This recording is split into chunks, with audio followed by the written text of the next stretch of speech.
Good afternoon, everybody. Welcome to another PlungeCast. This one comes with a bit of a warning. We're going to be talking with horror researcher and novelist, literature novelist, book writer, Simon.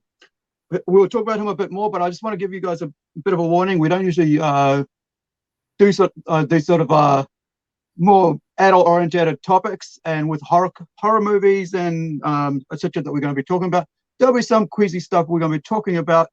But we don't want to be not talking about that because, we don't want to dumb that down or make it PG. We just want to talk about what we're going to talk about. Just be warned, if that's not your thing, that's fine. And we'll try to warn you ahead of time if we're going to talk about some movie that's going to be a bit out there. But it's horror. So, you already know it's going to be R18 anyway. So thank you for joining us. And with me today as co-host is Shane Evans, my good mate. An artist and a huge horror fan, more so than myself. Also, we just want to promote The Devil Took Her, Tales of Horror by Mike Batur, one of our other mates. And we just want to say cheers to, I got to find time to read it. And I love the fact that it's short stories because my brain doesn't like reading long things these days, whereas I used to do it in my pre-30s all day long. So thank you. And Simon, take it away. Tell us about yourself and who you are, where you're from, and a bit of your background. And then we'll get into it. Cheers, mate. Quick detour. So I did just, because we Michael's book, and we were just talking just before about feeling sick during horror. If you haven't read it, the first story in this one, that did make me feel a bit sick, and that's how good it is. So wow. Yes. My name's Simon Kingsley-Holmes, and I am from the UK originally. Obviously, I'm not a native New Zealander, although I've been over here almost 20 years. But I just don't like blending in, so I stuck with an irritating nasal English twang that I have. Been a film obsessive ever since I saw Good, the Bad, and the Ugly when I was 15. Although, like every other kid, I wore out VHS tapes, watching things over and over again, even before that. Film school when I was in my late teens. The film school, the one in Wellington, that I think is now part of Vic Uni or something like that. But yeah, where they actually shot with film, and we work with industry professionals. And if you're me, you turn into an arrogant twat and blow your chances. And so my film career didn't quite work out. And then do odds and jobs and fell into doing stand-up. But in that meantime, also did worked as a weekly critic for Radio 1 in Dunedin, which was great. And I don't know why the hell I gave it up because I'm an idiot again. Now I'm just a couple of years ago started embarking on this research project to write, as it turns out, the first book about New Zealand horror movies. So it's kind of a weird theme to pick on, isn't it? Like you've probably watched, like, was it The Good, the Bad, the Ugly, right? That's the Western. Yeah. So you go from that and onto horror. It's a huge wide gap. And but why? What made you think, okay, I'm going to write a book about horror? I was writing through when I was a weekly critic, and for Radio 1, I was writing a blog, quite bad, a blog, so like as well written as any blog ever is. But I just loved doing that. But after 5 years or more of doing it, I thought, well, this isn't really getting much traffic. I love doing it, but it's not getting much traffic. So I thought, well, I've got to do something with a bit of substance. And the Blu-ray for Death Warmed Up came out. And that sort of opened up that whole world of New Zealand horror. Because obviously I'd seen Peter Jackson's films and Black Sheep and What We Do in the Shadows and whatnot. But I didn't know there was a whole raft of other Kiwi horrors. So yeah, as soon as I thought, yes. Yeah. Is that Bad Taste? The original Bad Taste VHS. Oh, it's a VHS. Brilliant. Yep. Yeah, because you can't find. That's his pencil case. So it goes everywhere. Yeah. Oh. Yeah. So I mean, we're talking about like watching something over and over and over again.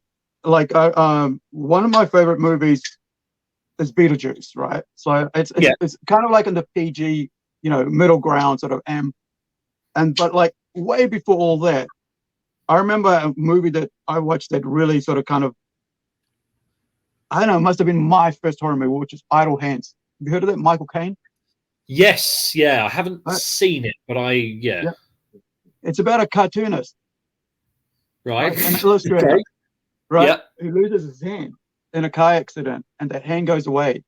I've not seen that one. Yeah, That's it's like, stuff, and I was a 7 or maybe 11-year-old kid, not 10-year-old kid, at middle of the night, Sunday horrors maybe. Dad's away somewhere with his mates. Mum's sitting there, and we're watching movies together, and I'm watching like this between my eyes, between my fingers.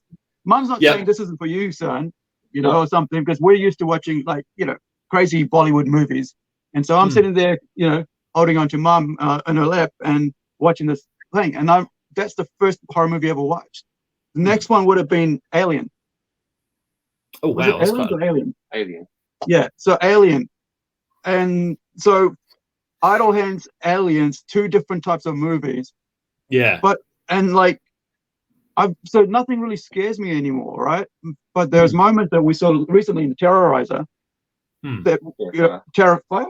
Yes, I keep thinking it's Terrorizer, but Terrifier, I had to close my eyes. Like, have you had moments like that where you've had to close your eyes, where like even when you're researching these Kiwi movies, and I want to get more into that, but were there moments in some of these movies where you thought, I've got to close my eyes because it's not going to be good for my health mentally? Because there's a lot of things, right? Because people always go, when what you take in, it goes into your soul, whatever, and it kind of, But as adults, we can, differentiate what's real and what's not real, and plug it up. Yeah. So what was it like? What movies affected you that way, where you had to close your eyes? Sorry. Well, it's I would say, do you mean just Kiwi horrors or just horrors in general? Horrors in general. Okay, well, still the Texas Chain Saw Massacre, the original one, which is my favourite. I love it, and the reason I love it is because I barely ever watch it because it terrifies me. And I think, I always can't. Well, it's the explicit thing, and not necessarily gore, but scares, the illicit and explicit thrill of that. So you kind of want to look and can't look at the same time, and that's very much what I love about the original Texas Chainsaw Massacre. I mean,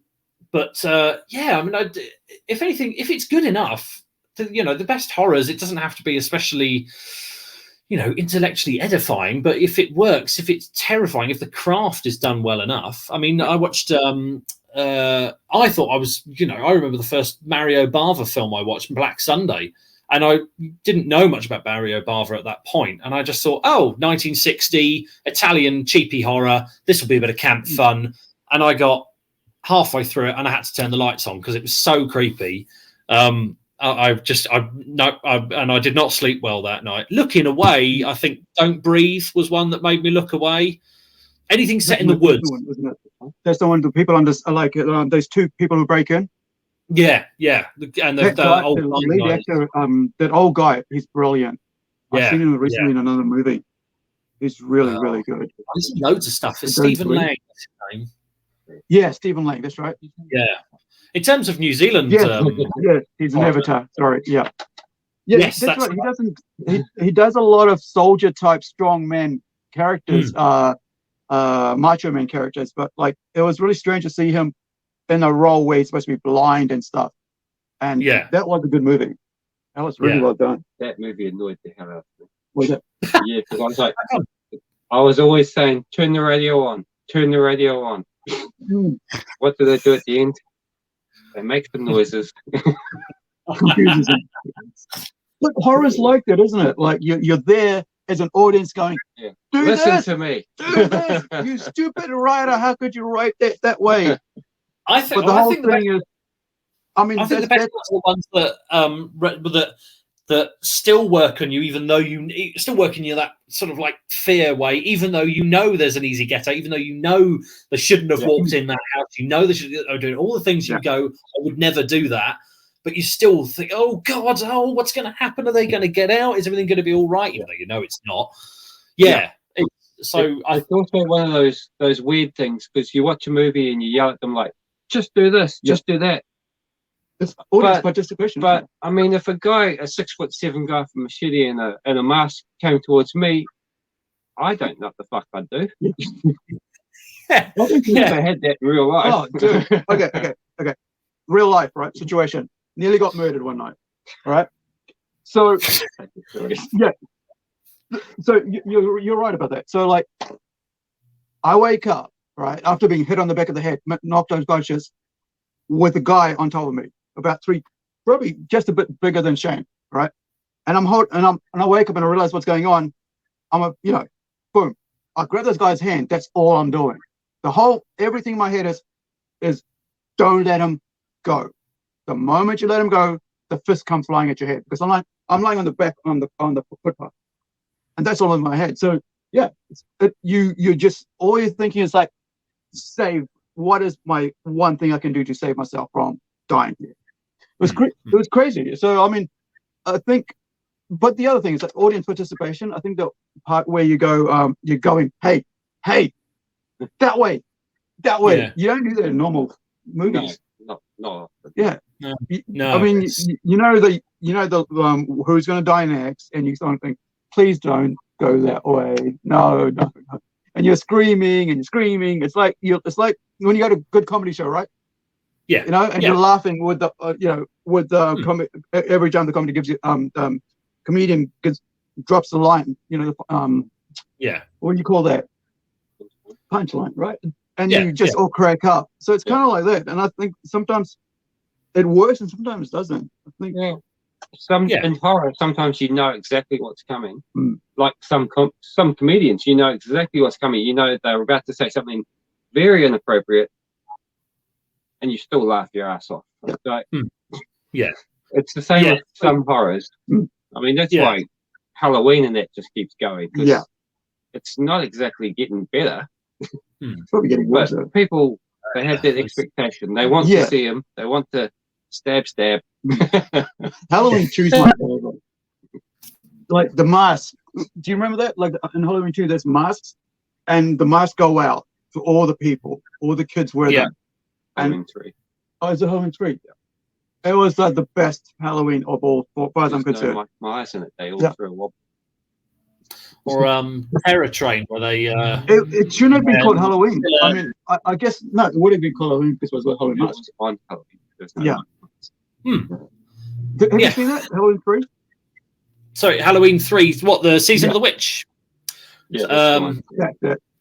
Do you know? I haven't, because rather like I haven't watched The Bourne Legacy. No, Michael Myers in it. So but I should do, actually, because some people have said it's quite good. So it's a standalone. It's as a standalone. It's brilliant. That's all I remember about Michael Myers. I remember like I mean, from Halloween, all I remember is like the bath scene. There's a bathroom scene that might be from like in the psychiatric thing, and he's running around with the thing. She's something like that. There's two things I remember, that and the from that whole series. Yeah. Now, I was gonna ask, like, so best horror.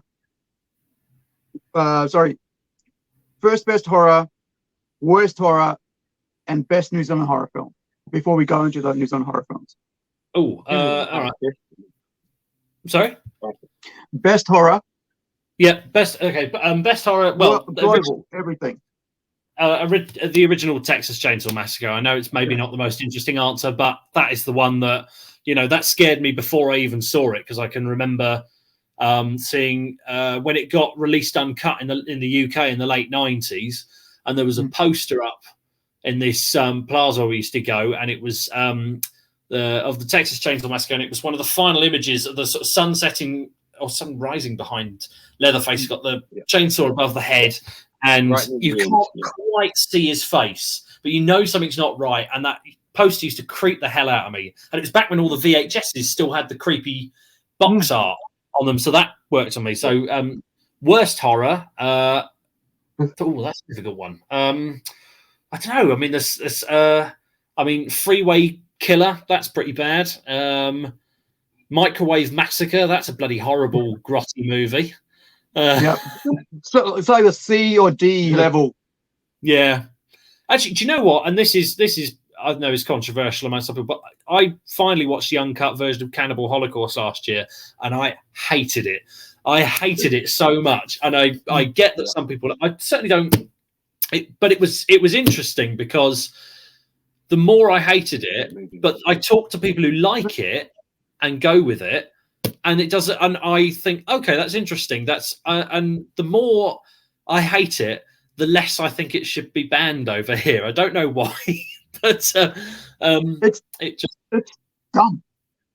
It is. I mean, I've seen it, and it's the animal cruelty. Yeah. That's what made it. The turtle thing made it work. I just don't want to watch movies like that because of that, and I don't want to watch. I've seen I Spit on Your Grave. Yeah, and I thought it was well made for when it came out. Yeah, but because it's kind of glorifying rape as a revenge. That doesn't. Yeah, I'm usually the guy who goes 1 second of that, and the rest movie is about killing the people who do it. Yeah, but that first Spit on Your Grave, they make you feel sorry for some of the guys that raped her. So it's a messed up film. Yeah, but then they do a remake. The remake doesn't count. Yeah, no. The original I Spit on Your Grave is kind of confused as to what its message really is, and unfortunately, I think they set out to make a serious movie and perhaps didn't have the wherewithal to tackle that subject. It's more problematic than Last House on the Left, I think, which is saying something. Now, the new one, are you talking about? Both the originals. I saw the new one. I didn't see the old one. Yeah. Now, back to the Holocaust, Cannibal Holocaust. There's a new movie that recently came out about eco-terrorists. Okay. Which one's that? Ali Roth, Green Inferno. Yeah, the Green Inferno. Basically, it's like a copy of that movie. It's a big reference. Yeah. I was like, what? Well, that inspired that film. So yeah, okay, so that's fine then. I mean, now I understand why it was almost like Cannibal Holocaust. The Green Inferno. Yeah, I haven't watched that one. I haven't really bothered with Eli Roth's stuff. I don't know. He just seems like a bit of a knob. But the ending was stupid, right? Spoiler for people who haven't seen it, right? Just 2 minutes, just don't like. So the fact is, she gets away.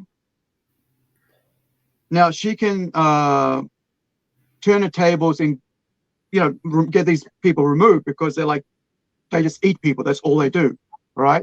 Torture and eat people. This cannibal thing. So they could actually bring them, to reality, whatever, modernize them, whatever. But she goes, nah. After all her friends are dead, all her best friends are dead, she's okay.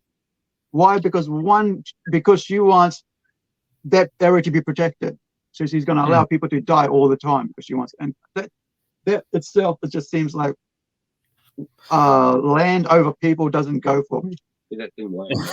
Did it? No, they're invading the area. That is true. Yeah. It was just. But there was protective. You could do some sort of protective, but there was something that I don't know. Should we skip that and get to the best Kiwi horror? Sure. Best Kiwi. I think the end of that movie. Kiwi horror. I think the ending of that movie may be enthralled to Eli Roth's opinions of people who want to protect the rainforest. So,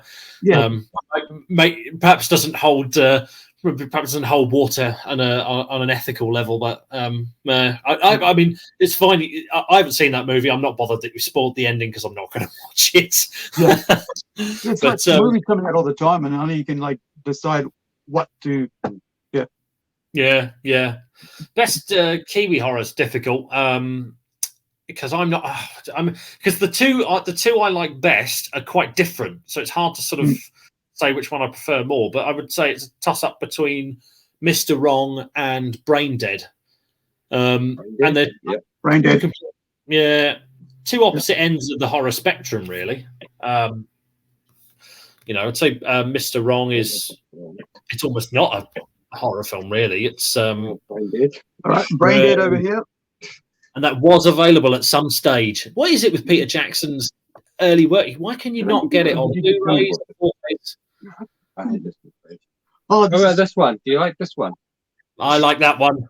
Yeah. Right. heavy one, that metal one. No, yeah, that's the heavy metal one. No, the Yeah. other heavy metal. Candy. That's not a Kiwi. Sweet.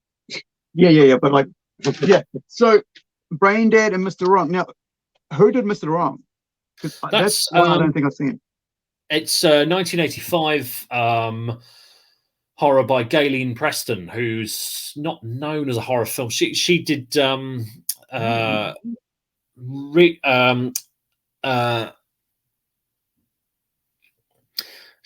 she did Home by Christmas. She did My Year with Adam. Sorry, I was trying to Ruby and Rata. That was it.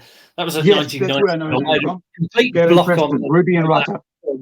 Yeah. So Home by Christmas, is that the one that's almost a documentary? Yes, it's docudrama. So that's got Martin Henderson in as well, and that's that's pretty good. So I don't think I've actually seen Mr. Wrong. No. That sounds pretty interesting. It's good. It's about a young woman. She buys a second-hand car, and it turns out the second-hand car is haunted by the ghost of another woman, and it's based on a book. And it's a ghost story. I think the thing that sets it apart is that it's got one of the best Kiwi characters I think that's ever been written into a Kiwi movie. The main character of Meg, played by Heather Bolton. She's just a proper normal Kiwi woman that you would meet, and she does everything in the way she reacts to all of this in the way that a believable person would, and they managed to write it in such a way that she's trapped into this situation. She can't just you're not sitting there screaming at her to give the thing away, because you know that she can't. And I suppose it's more in line with, as a horror film, it's more in line with things like, I guess, Hereditary and things like that. Not that it's in terms of it's more psychological than gore. Yeah, and it's moving away. It's not really using horror tropes. It's definitely made by someone who's not the biggest fan of horror, but she's done an excellent horror film. I would say the thing I would say, having spoken to Dame Gayleen Preston, as I should say, is that she's fantastic. I think she's a very impressive lady. Well, I'm slightly terrified of her at the same time, but she freely admits she's not the biggest fan of horror, but she seems to have a respect for the genre, and she's not above genre stuff. I remember her saying, you wanted to have some scares, some laughs, and she wants to do something that is about because she was inspired to do it because of the sort of casual way that the media was reporting and dealing with missing young women who've been murdered by random strangers and stuff. And so there's a very angry sort of political and feminist subtext in there, and one that would seem almost to be a reaction against horror films, certainly at the time of the slasher boom. But at the same time, she's not. The film isn't above horror, so I like that about it. Whereas I do feel sometimes that someone makes a horror film, filmmakers can make horror films with agendas, and they're not interested in the genre, and consequently they make films that get praised but aren't that good as horror films, I think. But like Inferno, Green Inferno. Yeah, he does love horror, but he's got an agenda. Yeah, I mean, horror and comedy are one of those categories that it's like you can spend not much money and get your profit, get your money back. So it's very popular for filmmakers. Yeah, which means it's quite easy to make an average comedy or an average horror. Yeah, but to make a good one is it's like goes from quite easy to amazingly hard to make anything that stands out and lasts more than a couple of years. Yeah, and because I think there's a lot of great horror movies that come out, and 2 years later you don't remember them. I haven't seen this, but I've seen the first one a few times. It's average, and I remember Evil Dead Forever from high school.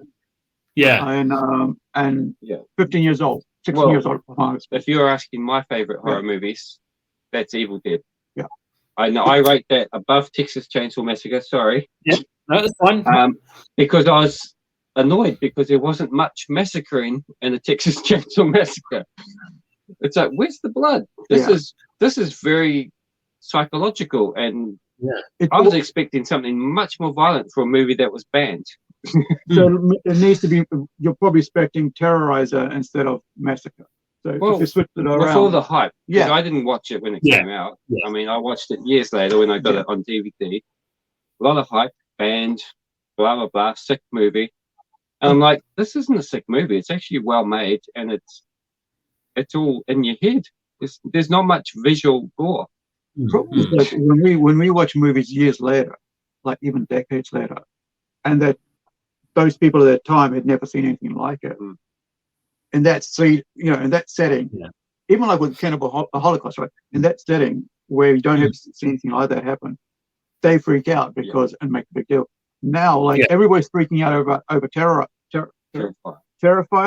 Like it's the grossest movie ever. People puking up, people feeling sick, passing out. That's our kind of, I guess, sort of our Texas Massacre. It's Evil Dead, actually. I think in the case of things like Texas Chain Saw Massacre, I mean, the reason why that got banned back in the day, well, that's all the video nasties thing, and that's because you had people who weren't horror fans, didn't watch them, and it got banned. They all got banned after what was it, Mary Whitehouse, the Christian campaigner, got a clip of edited highlights and showed to a group of conservative MPs in Westminster at 9 o'clock in the morning when they were doing their breakfast, and they went, "This is awful. It's corrupting. We know better. Ban it all," sort of thing. Similar stuff happened in the 80s with Ronald Reagan being in charge. And they let all the conservatives ban books, and they brought in the labels for rap albums. And now it's the left doing the same thing now. But I've recently read a book which you might know, Paperbacks from Hell. Have you read that one? No. Okay, well, it talks about the Ronald administration and how they banned everything. Yeah, hang on, I'm going to write that down.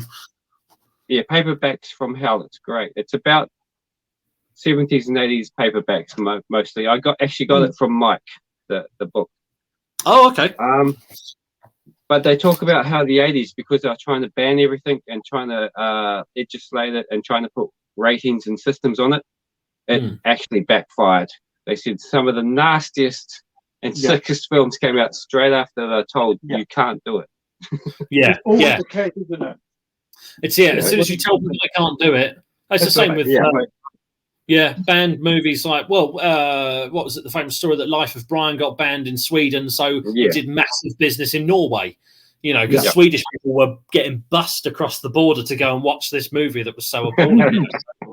Often backfires, doesn't it? With, what's with the top hat, the black top hat and the thing? Is it a horror or is it? It's kind of like, it's a dystopian horror kind of thing where they, he's got black eyeshadows and stuff. Terrence, the guy from I think it's Clockwork Orange, eh? That's it. So that got banned one time in one country. Yeah. And so all these people were trying to like sneak it in, and they'd have like underground watching of it. Yeah. And then years later it became normal. Then it was fine. But all those years that people were like, oh, we gotta watch this. We gotta watch this. Franco's. Where did Franco run? Spain. Oh, okay. It was in Spain. So under the Franco regime, they were trying to get Clockwork Orange in. And I saw the documentary and I was like, really? Over a movie that went this hard out? You have to. People were buying tickets to be able to, students be able to show it.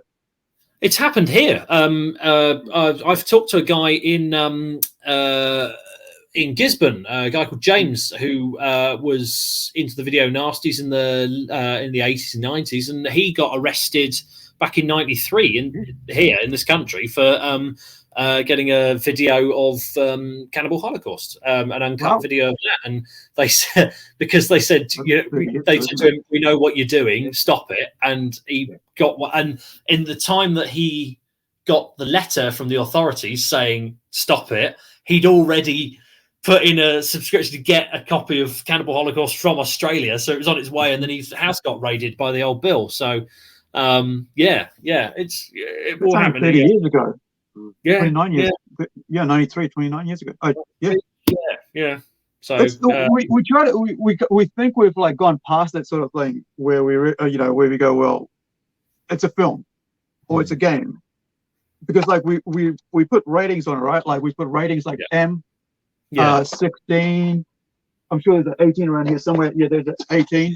Because we know what age group it is for. But I don't understand why people suddenly decide, well, these might get in the hand of kids. Well, they only get in the hand of kids if adults are not making sure it doesn't get in the hand of kids, and adults are not doing their duty as adults. Yeah, the best thing you can tell kids is that it's really boring and dull, and then they won't be interested. You don't want to. If you tell us for the slick shit that they can't handle, I want to see that.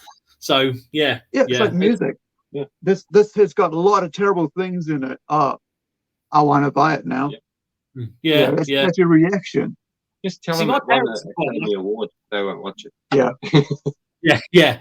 My parents were quite lucky because I was quite boringly obedient as a child, so they were quite strict on what I could and couldn't watch, and so I just wouldn't watch it, And then it played on my mind, of course, and so I was terrified of these movies.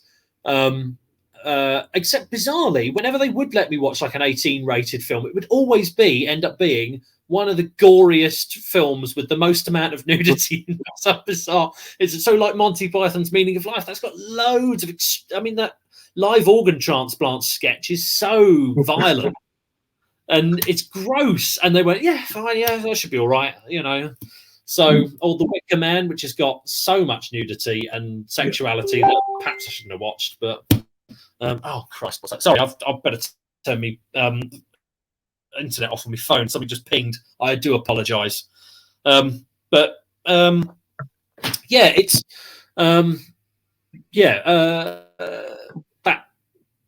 illicitness, or again explicitness. I mean, kids always want to see that, so it's sort of it's a complicated thing about the whole censorship issue. I mean, I think in the end it comes down to the individual. It's perhaps not a state thing to be decided, because even with not just kids, adults. I mean, to talk to a whole country and say you're not clever enough to see this seems a bit odd.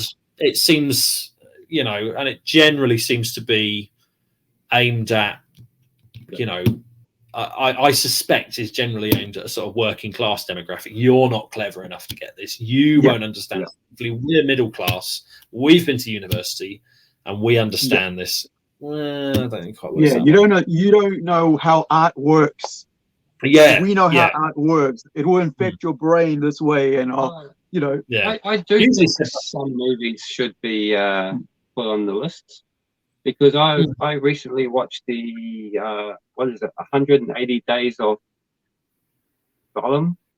Salo. I haven't seen that yet. Yeah, I watched that because I read all these reviews and they all said it was demented and sick. I'm like, okay. And then someone said, but it's a metaphor for the way that the fascists were taking over Italy or something. Yeah, Italy. So I thought, okay, it's actually an art film. So I watched it, and I didn't get the metaphor. All I saw was people defecating and raping people. So I was like, I'm sorry, but I actually agree with this. There was no reason for that movie at all. There was no reason. If there's a message in it, it wasn't obvious enough. You're right. There are some movies that shouldn't be made. You got to look and go, why? Was it based on a book, though? Martin Bessard. Yeah. Oh, not a book, actually. I believe it was like a manuscript that was found in the walls of his cell, the Marquis de Sade's cell, that he had written before they stormed the Bastille or something. But I mean, I like Pasolini's work, but I've not had the bravery to see Salo yet. I've heard so many things, but I think that's for when it lives up to its reputation. Yeah. Okay. It's a movie for no reason. Well, I was about 5 years ago. I was trying to see the deeper meaning in it, and I just could not get past all the underage rape and other stuff. So it's like, no. Yeah. Mind you, that said, I mean, that's an interesting thing I was thinking about this morning, because I watched this morning I was watching a film from 1946 by Renoir called Day in the Country, and it's just a film about a bunch of people where they go for a nice day in the country, but there is a scene in it which has not dated well, which is in which a young man, obviously it's made in 1946, it's not explicit, but a young man forces himself upon a young lady, and then it's sort of like treated like it's all fine, and it's a PG rated film. You think, well, I don't think that should be banned, but I do think that should have a higher rating, even though it's nothing explicit. Yeah. It's the content. It perhaps should be, there is a thing where, because it was made a long time ago, then we can lower the rating. I've done a few movies do that. Or because it's art, it's fine. Mad Max was banned in Australia. Yeah. It's now an R16. Yeah. And when I was young, it was an R18. Yeah. And it's a lot of normal, like back in the 80s, a lot of normal Bollywood movies, right? They would come out in theaters and stuff that would get to you on video. I would class them at least R16 or R18 because a lot of them had rape scenes, and usually rape was used as because a lot of Bollywood movies are about revenge. About motivator. Yeah, it's like a motivation to, poor like a class, because they have the class system. So the caste system. So it's like the poor against the rich landlords and so forth, because the rich landlords can do what they want whenever they want, or landowners. And so that sort of has kind of becomes the plot Kickstarter. And I kind of find like myself doing a couple of those, and I sometimes have to hold myself back. It's like I remember writing The Circle as a student feature, right? So we got it made, and then when I never showed it, right? So the idea is the guys are talking about what he did, and nobody knows if he did it or that he didn't do it, right? It's just a portion of the whole confessional that they do. And when it came to doing the comic book for it, I just used text. Yeah. Right? Because I wanted to fill a thing. I wanted to create tension just by using speech bubbles, nothing else. And to show that he did do it, or kind of he's still saying he didn't do it, but do we still know if he did it, or this is his thinking that he was going to do it? And so there is that, and I think a lot of times there is no reason. It's like Dharma. Why do we keep having movies made about Dharma? Serial killers over and over again. It's like I mean, there's enough fantasy horror. Why do we need real horror? But that's I suppose sometimes, again, to me, it always comes down to: is it good? Has it got something new to say? Has it got something? So, I think, there is a lot of exploitative stuff out there about real horror. That's all this endless sort of films about the serial killers, whatever. But then you'll get something like Henry Portrait of a Serial Killer or Wolf Creek or something, and you get some really magnificent films that are dealing with it in a head on. And so I don't know. I don't think I saw Henry. I think the ratings should be more based on the not necessarily the visual gore, but it should be the way that it's portrayed. Because if you've got a movie that treats rape as if it's not important, I think that's pretty disgusting. Yeah. But if you've got one where it happens, but they deal with it in an honest way, and it's not sort of used to sell tickets.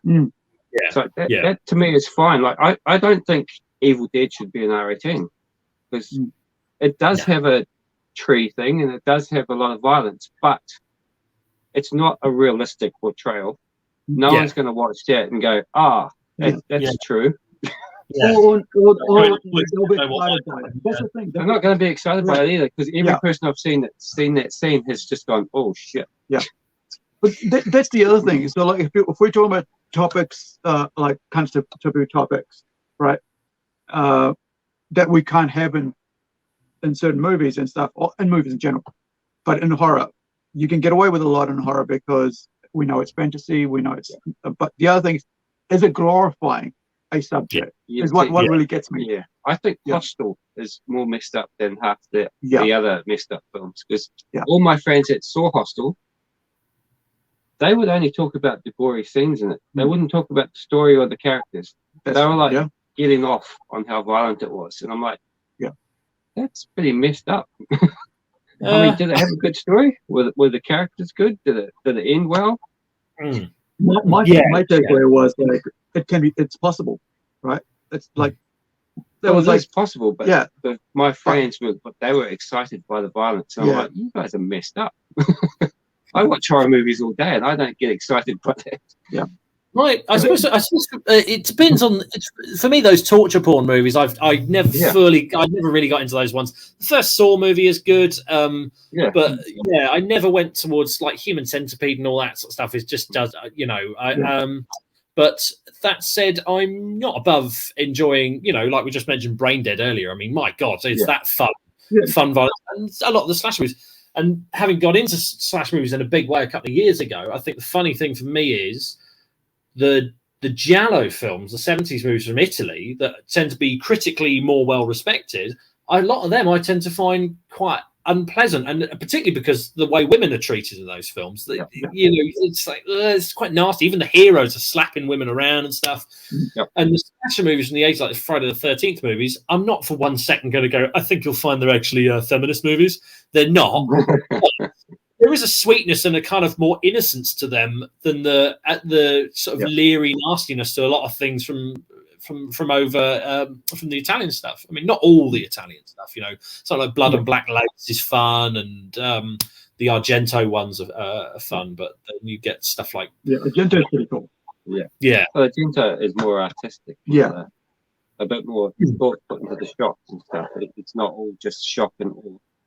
So here's let's talk about movies we do not want to see, right? Right. We never ever want to bring to ourselves. Serbian movie. I will never watch it. Never. I don't care, whatever. Never. No. Second Centipede, never. No. Or anything like that. There's like a movie that you'll never watch. That's the one for me. It's like, why? I suppose to an extent, again, having seen Cannibal Holocaust, and I was talking with a couple of guys after who'd seen it and liked it and said, I think, and I thought, well, these are not mentally disturbed men that I know. They're just horror fans, whatever. And I thought, okay, well, fine, horses for courses, I loathe it. I absolutely despise that film. But it was a strange instance of me thinking, all right, fine. If you do like it, fine. But I think, and it kind of, I think it clarified a lot of things in my mind. I thought, well, as I say, Cannibal Holocaust is banned over here. And I thought, the fact that I loathed it so much, I think means it probably shouldn't be, because I don't see myself as particularly special. So I don't think I'm going to be on my own in thinking, I can see that Cannibal Holocaust is immoral and disgusting and it will be corrupting, and no one else will. I think most people who if they watch Cannibal Holocaust, they go, that's horrible and hypocritical and disgusting. So I don't see why. So, there are films, I think that comes, your initial point is what it comes down to is there are just things I know what I'll tolerate and I know what I won't. I know what I'm not going to watch. I've heard enough about a Serbian film, and I hear it's an allegory for the political situation in Serbia. I don't really want to watch it though. It's very clever. Like Flower, right? Allegory. Okay, fine. Yeah. No. Yeah. I watched the artistic version of the Siberian film, and that was enough. It's very short. I mean, there was like, how do you, as a writer myself, I'll go, these are topics I will touch, and these are topics I won't touch. Right. Yeah. And when I'm doing something, there's a reason why there's a reason why I'm going where I'm going with the story. It doesn't matter what story I'm writing. And I've got to say, well, until I find it's going to be enjoyable, and enjoyable in a sense where it's not going to make somebody interested in doing it, but it's actually a fantasy. It's enjoyment for the sake. It's cool, entertainment and stuff. But when, am I okay with doing these stories? And I'll be like, no, that's not what I want. I'll never write that story. Serbian, never. No, I would never write any. I mean, at the moment, I'm writing a story about. It's a kind of like somebody else revenge, right? Like revenge plots is really cool and comes easy to me because I've grown up watching revenge based films. and you know, like we said, it's a good instigator to driving the story. It's a human response. I mean, everyone probably thinks they want to get revenge. Yeah. You just don't go out like Death Wish and mow down half a neighborhood. Yeah, better than people get out. Death Wish being a horror movie. Yeah. Better than people get those emotions out through making, writing, and watching movies rather than actually going and doing the thing. You know. Yeah. But that is that's why we have these horror movies, because sometimes it's just for entertainment value, but also it's like just to see art and be entertained. But then that's what I don't understand. It's like, why would somebody make movies that feels like that they're glorifying and doing just for the sake of exploitative, right? That sort of, it's just to exploit.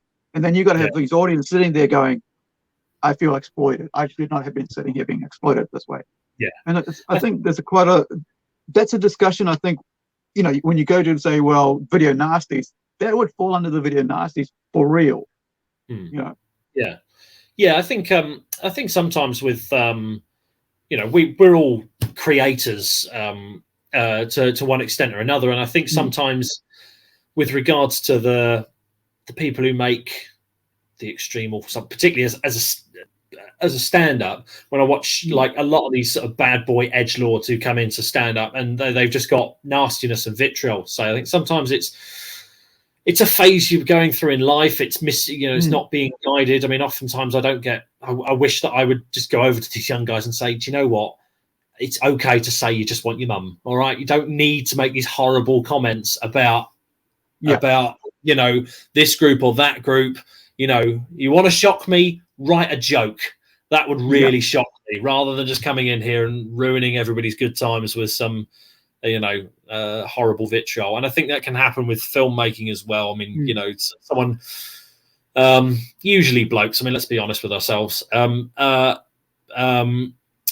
You know, you just end up in a bad place in your life, and you end up expunging the things, and later down the line you think, oh, I wish I hadn't done that. Apparently Sam Raimi it's that moment of misspent youth when you're like going, oh, I should have stopped, I should have carried on with that, and you know, like you're saying, like I should have stayed with a job and not done that, and you kind of like I've certainly done it. I've certainly either go left or right. Jokes on stage, shouldn't have done it. And apparently Sam Raimi is quite embarrassed about the tree scene in Evil Dead. I might have heard that somewhere. I can't remember, but I've heard that recently too. So. It's like there's things that don't age well, and that's when you like. That's why I'm like saying, like when I'm writing, I'm going, what do I put in? What do I don't put in? Right? It might seem fine in my head to myself, but when it comes onto like with me, it's comic books. Once the artist draws it, then it's there in reality, right? Until I still have control over it until it gets printed, and at that point I can change it. And I've done it quite often. I've just gone around going, okay, no, hold on, mate, hold on, pull back a bit, you know. And I think it's cool, like to be able to do that as a creative person, but I think sometimes. You kind of have to go to somebody and go, hey, what do you think? Because, and I think in that movie, I don't think he went to anybody and said, what do you think? You know? I think it's all context. I mean, I love RoboCop, and RoboCop is actually a very nasty little film. But when you watch it, it's not, it's a weird one, because it feels like it's glorifying it, and yet it's not, because you can tell there's a very dark sense of humor behind it, and there's a lot of statements about the world at the time. There's a lot of things in the background, like the TV programs and the during Reagan. He's really making fun of the way the world was turning in his head. Why they for $1? Still rings true today, doesn't it? RoboCop. You go, oh, that's so much more true now. Agreed. Frank Miller, isn't it? Frank Miller comic book. Frank Miller actually wrote the screenplay. So comic book and then screenplay. It's fascinating. Now, what was your one? For what? Never. Probably Serbian. something like that. I haven't seen Centipede 2 either. Yeah, because from what I've heard, there's no reason why the stories exist. It's just glorified violence. Yeah. Whereas, like I watched The Salem, which I regretted, but I did hear that it had a reason. I heard there was a deeper meaning. So, the 180 days off. Charlotte. Yeah. I heard it had a deeper meaning, so I thought I'm going to watch it. Unfortunately, the meaning passed me by completely, and all it was exploitation. So there is that whole is there a horror exploitation? Well, I think it's like you said about Hostel and Saw it. Like there's one critic that called it Gorno. Yeah. And the way that my friends were describing it, I was like, he's right, because these guys were so excited about the violent scenes in it. I'm like, I don't watch Evil Dead and see someone get stabbed in the ankle and get excited. Yeah. I'm like, I'm done. oh, the pencil. You were thinking about the pencil. Like, I always remember the scene. I was like, oh, how would that feel on my? Oh, no, that's too painful to even imagine. And that sort of thing. But it's how the build up to it is brilliant. That moment where you just like closer and closer and closer and closer, and you don't know that's gonna happen. You expect it to be grabbed, right? Yeah. But not that. And I think and he's not glorifying it, and you can feel like it's that sort of is just entertainment, and you're not getting excited, and in that gory way. But the other thing is like we had this whole thing with torture porn. How did that come about, man? I mean, like it was all of a sudden everybody was saying that, and I was like, what? Well, that's hospital talk. Yeah, I think that might have come slightly out of the sort of the wave of J horror that came over in the late 90s with things like Audition and whatnot. And that was a bit more extreme. There was also the new French extremity stuff like Irreversible and Trouble Every Day and all those that had sort of upped the ante. And then I mean, I don't know. I think it might be something to do with it. Also, I mean, I suppose Saw was an Australian movie, and Australians always tend to be a little less inhibited with their stuff. Also, because James Wan, Lee Cornell were big exploitation fans, so they probably. Once you saw the original one's not that gory, of course, is it? But I actually thought the first Saw was actually a very good film. Yeah, I like that one. Yeah. But I watched the second one, and I thought this is going downhill fast, and I can see where it's going. Yeah, and that was it. I didn't feel like watching it anymore. I quite like. I think the director, when he writes the first one, like what's his name? James Wan. James Wan. So he writes the first one. He thinks it really well through what's going to happen, and it succeeds. Excuse me, it's a success. The studio comes and goes, "Hey, crank out some more." Yeah, same movie. Come on, let's go.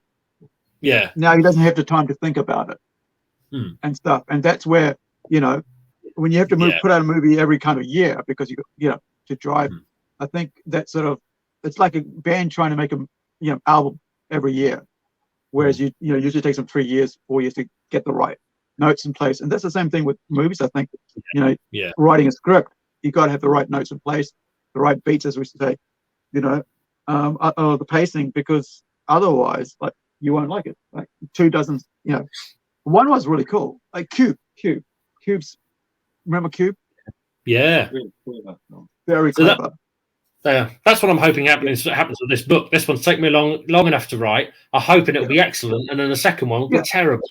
But I mean, like that's the thing. It's like your first ones, you put your whole heart and soul into it, and I think once it becomes successful, then it's sort of like if you don't pull back from it and pace it out, it becomes something else. And it's a lot like this whole reboot, the whole reboot thing that we go through. Like the only recent reboot I've liked is Clive Barker, right, with this Hellraiser.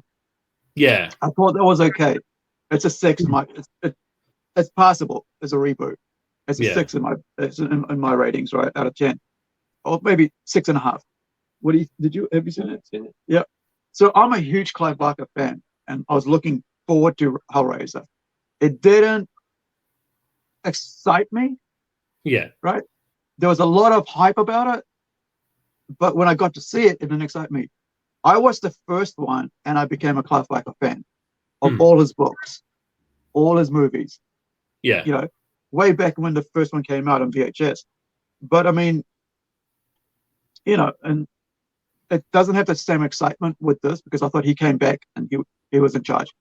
But I did see Smile recently at the theater with Mike, you know, and a couple of ladies, and a couple of ladies were really scared.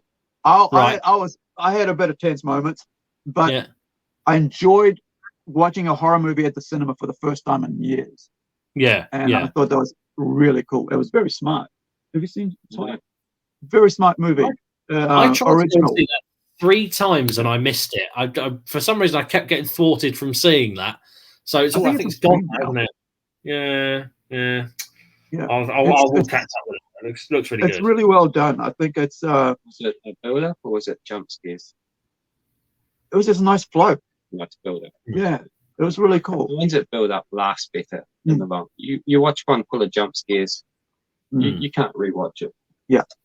I mean, I could rewatch the Omen 5 or 6 times. I'll be fine.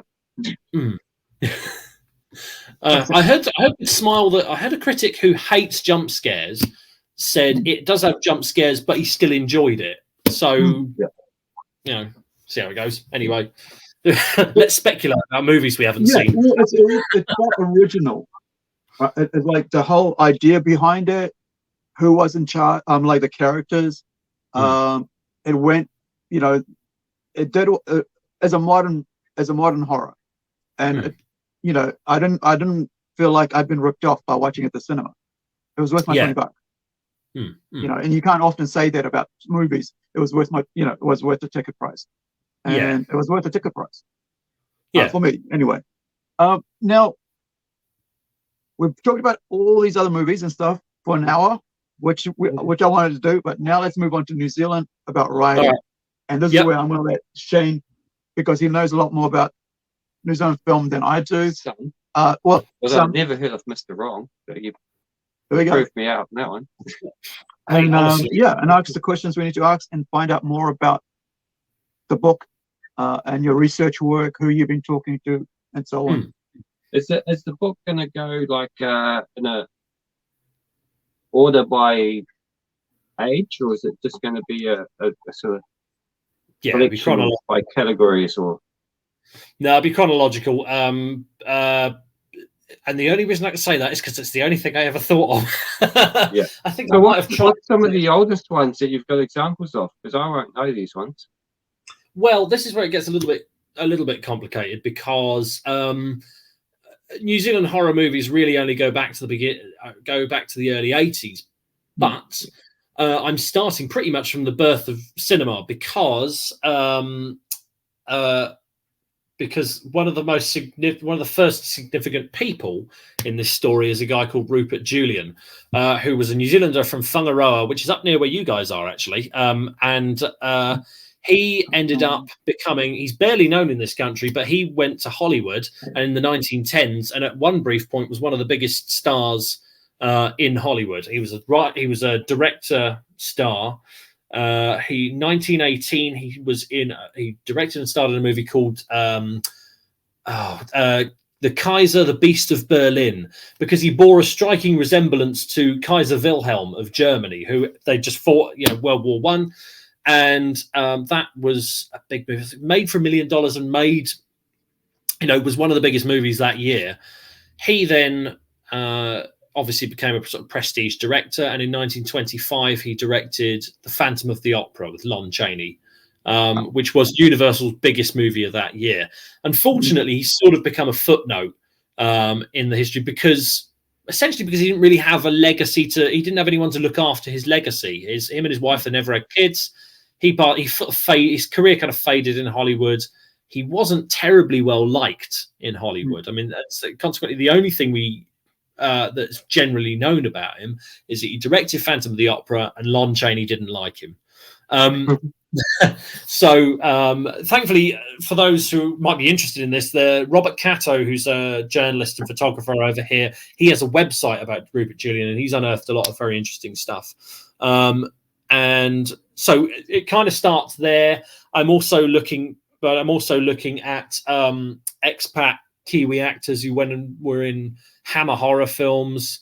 People like Ewan Solon or Kiwi Kingston. One of the cast members of Legend of Hell House, whose name escapes me at the moment, but and also a guy called David Warbeck, who's from Christchurch, and he never made a movie over here, but he had he started out.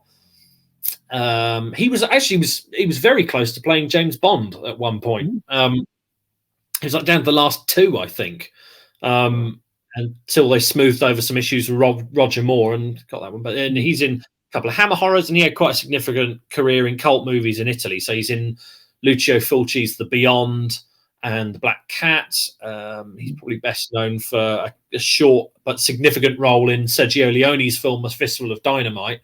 So looking at all those people, and then and also in parallel with that, talking about the history of New Zealand film, because I kind of think, well, if you're going to talk about genre, you kind of have to talk about all the rest of it as well and fill in the blanks. But then it's not really till we get to 1981 with Dead Kids that you get for what can be called the first proper, well, as far as I'm concerned, the first proper New Zealand horror film, even though it's American originated. So that was a slasher movie. Was it filmed in New Zealand? Financed by America. Yeah, so it was a American writer and director, and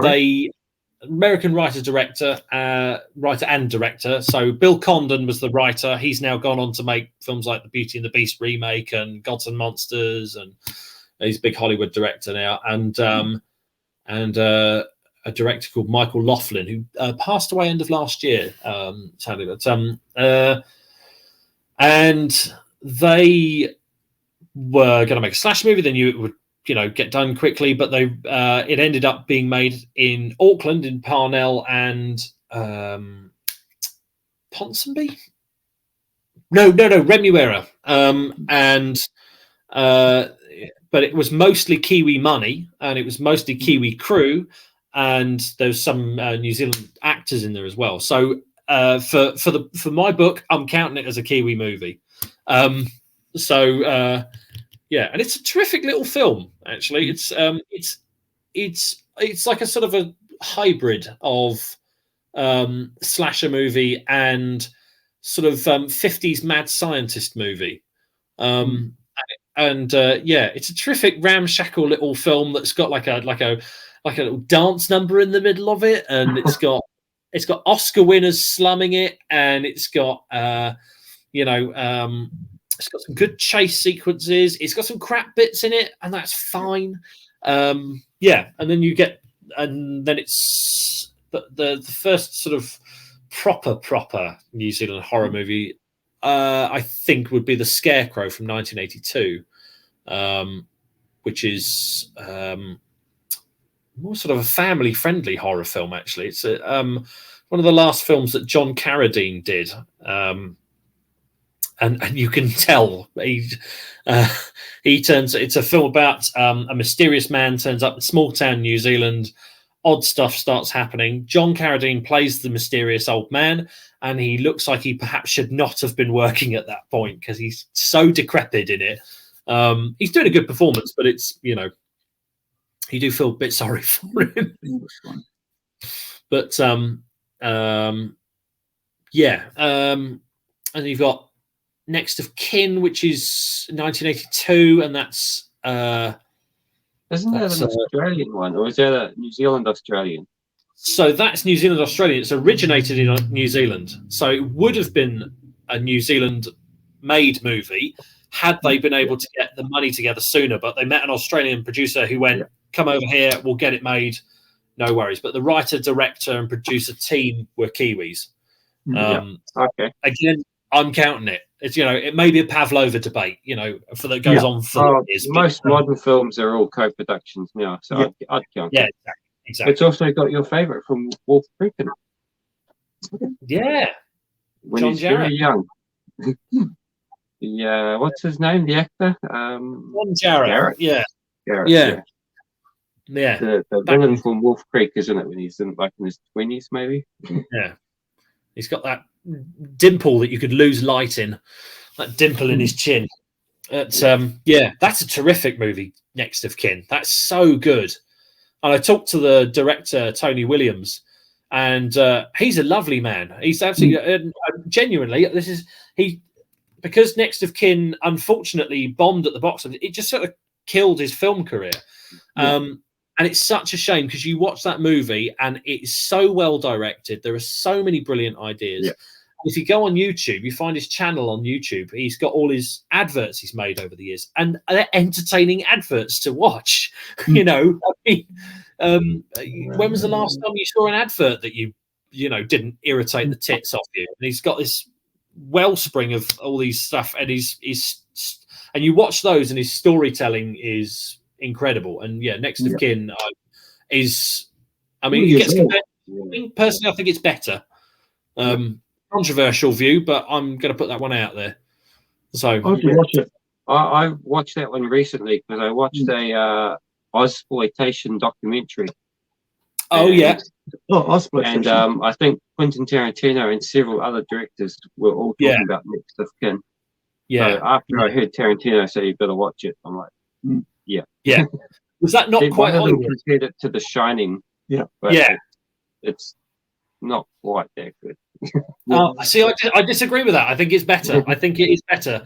I think The Shining is a very good movie. I don't think it's a great horror movie. So that's my other half. She's turned up. I knew I should have shut the door. That's fine. Bit of action, just if anyone wants. Talking about Shining, let's have a little sidebar with Stephen King. His old stuff, right? Like his really old stuff, was really good. And some when you look at maybe say, was it about Gunslinger? Is when he's stopped as being good, especially the recent It. Stephen King fan. Yeah, I used to be a huge Stephen King fan, right? And that's a good thing. I was going to get you something with It for Christmas. But, So It was my first Stephen King book to read. Right, big, huge. 1,100 pages, whatever. And then I went backwards because my dad's into horror, and he reads all the time, and not just horror, but everything. And he had, he had the other Stephen King stuff. But I remember Johnny's, here's Johnny, and that was, so cool. And then watching It as Tim Curry as It, and it suddenly, over maybe about 1990 or 2000s, just became bad, blasé books, and just couldn't do it. I think Gerald's Game was the last one I read of it that I actually I tried to read and couldn't read it. Yeah. I mean, confession time. I have never read a single Stephen King book. And I may have just lost a whole load of potential readers for this book. I should also say, I spent most of the last year catching up with horror literature. I realized when I started reading this book, I didn't realize I read almost nothing. So I've read Carmilla, Dracula, Phantom of the Opera.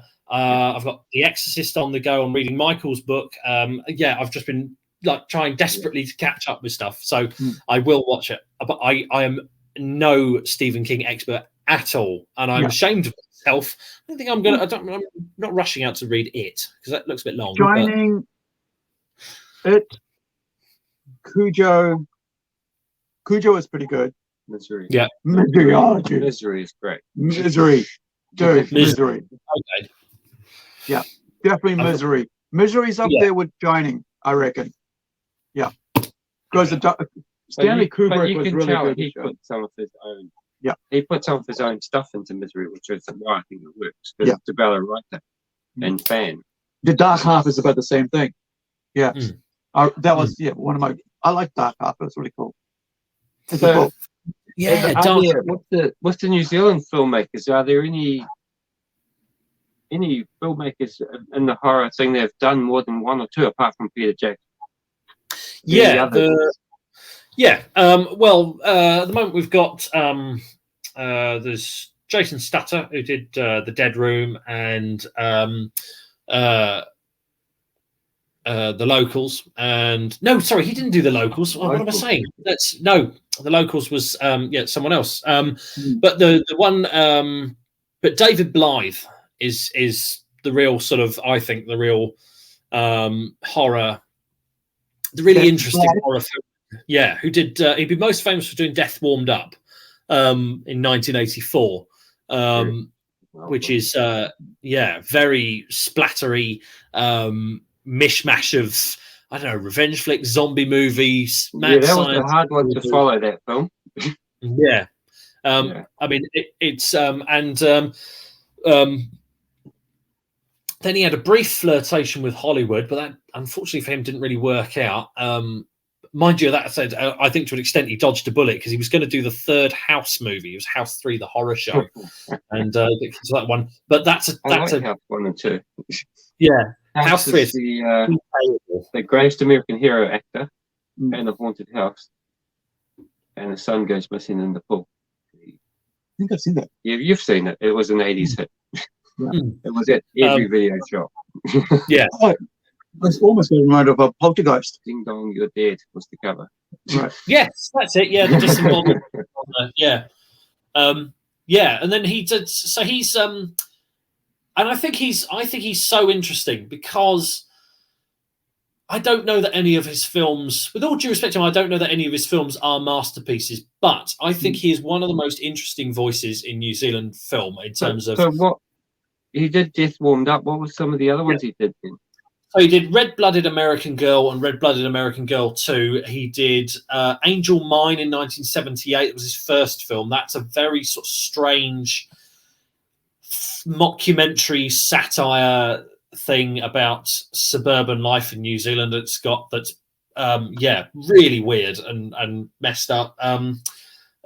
He did I think one of the most, not just one of the most striking New Zealand horror movies, but one of the most striking New Zealand movies ever made. Back in 2010, he did a film called Wound, which is one of the most messed up movies I think I've ever seen. It's a very, very dark, psychosexual head trip that has got dismembered. In the first 5 minutes, you've seen a couple going through a sort of BDSM session, and then a woman gorily cuts her dad's cock off with some scissors. And that's not half of it. That's not the half of it, and it's quite something. It's one of those films that I could totally see why everyone else, if I recommend it to everyone else, said to me, "That's complete rubbish. What are you talking about? That's horrible." But I think it's so interesting, and I think it might be his best film. Even though it's like being a fan of Only God Forgives. I might have to accept that no one else will like it, but Wound is one to check out. I think it's a lot. It's esoteric and sort of like a midpoint between, I'd say, Peter Jackson and something like David Lynch or Jodorowsky. Because David Blythe is, I spoke with him, and he is his main influence is Louis Buñuel, Discreet Charm of the Bourgeoisie and L'Âge d'Or and all those sort of surrealist European satires. He's very much into that. But at the same time, I like that he's got this visceral edge that's a lot of sex, a lot of gore, and he likes to sort of dig into those areas in these really weird films. I mean, there's no one else in New Zealand who's quite like that, and they might not be the best, most respectable films in the world, but I think they're so interesting, and it really kills me that he spent the first 15 years of his career being told your films are shit, fuck off, stop making movies, and then the last 25 of them just fading away and being forgotten. And I think it's a crying shame because I think he's so unique. I spoke to him, and at the moment he's just struggling to get a theatre play together in a small theatre in Auckland, and it's sort of like feels a bit unfair when you see mediocrities getting praised to the hilt, you know. But there Yeah. we go. But yeah, I'd say his stuff, check it out, because you may not, you know, you might love it, you might not, you won't forget it. I feel like I have seen Wound somehow. Yeah. Yeah. I only heard about it because I started researching this. It was only about 10 years ago, but I can see why. Again, it's one of those films I can see why it might have been buried, because it wasn't, you know, acceptable in the right way. I don't mean that in a kind of it's political correctness got mad. I mean, it's just so odd and weird and esoteric that I can see why, you know, it's not, you know, it's not Hunt for the Wilder People. But. Talking about weird and thing, like you've got Japanese horror, right? And they always deal with like the mutant girls, and the most recent one I've seen is Chainsaw Girl or Chainsaw Woman. Yeah. And it's that's the J Splatter. J Splatter, that's the one. Yeah. So, I mean, we're moving through our ones. Is that like bad taste would be classed as splatter? It would be, because the J Splatter is it's harmless. It's not it's gory and violent, but it's never serious. Yeah. It's not. Yeah. It's just fun. Yeah. I watched Bad Taste again a couple of years ago for the first time since I was a teenager, and it still holds up. I love it to bits. And it gets through, I think, purely on that basis of the sheer exuberance. You watch Bad Taste and you're watching someone who loves movies and loves the fact that he's making a movie, and it's just so much fun. And it annoys me when people say they don't like it, because just go, no, you don't get it, you're wrong. It's a bit like Meet the People, right? I love Meet the People. It's fun.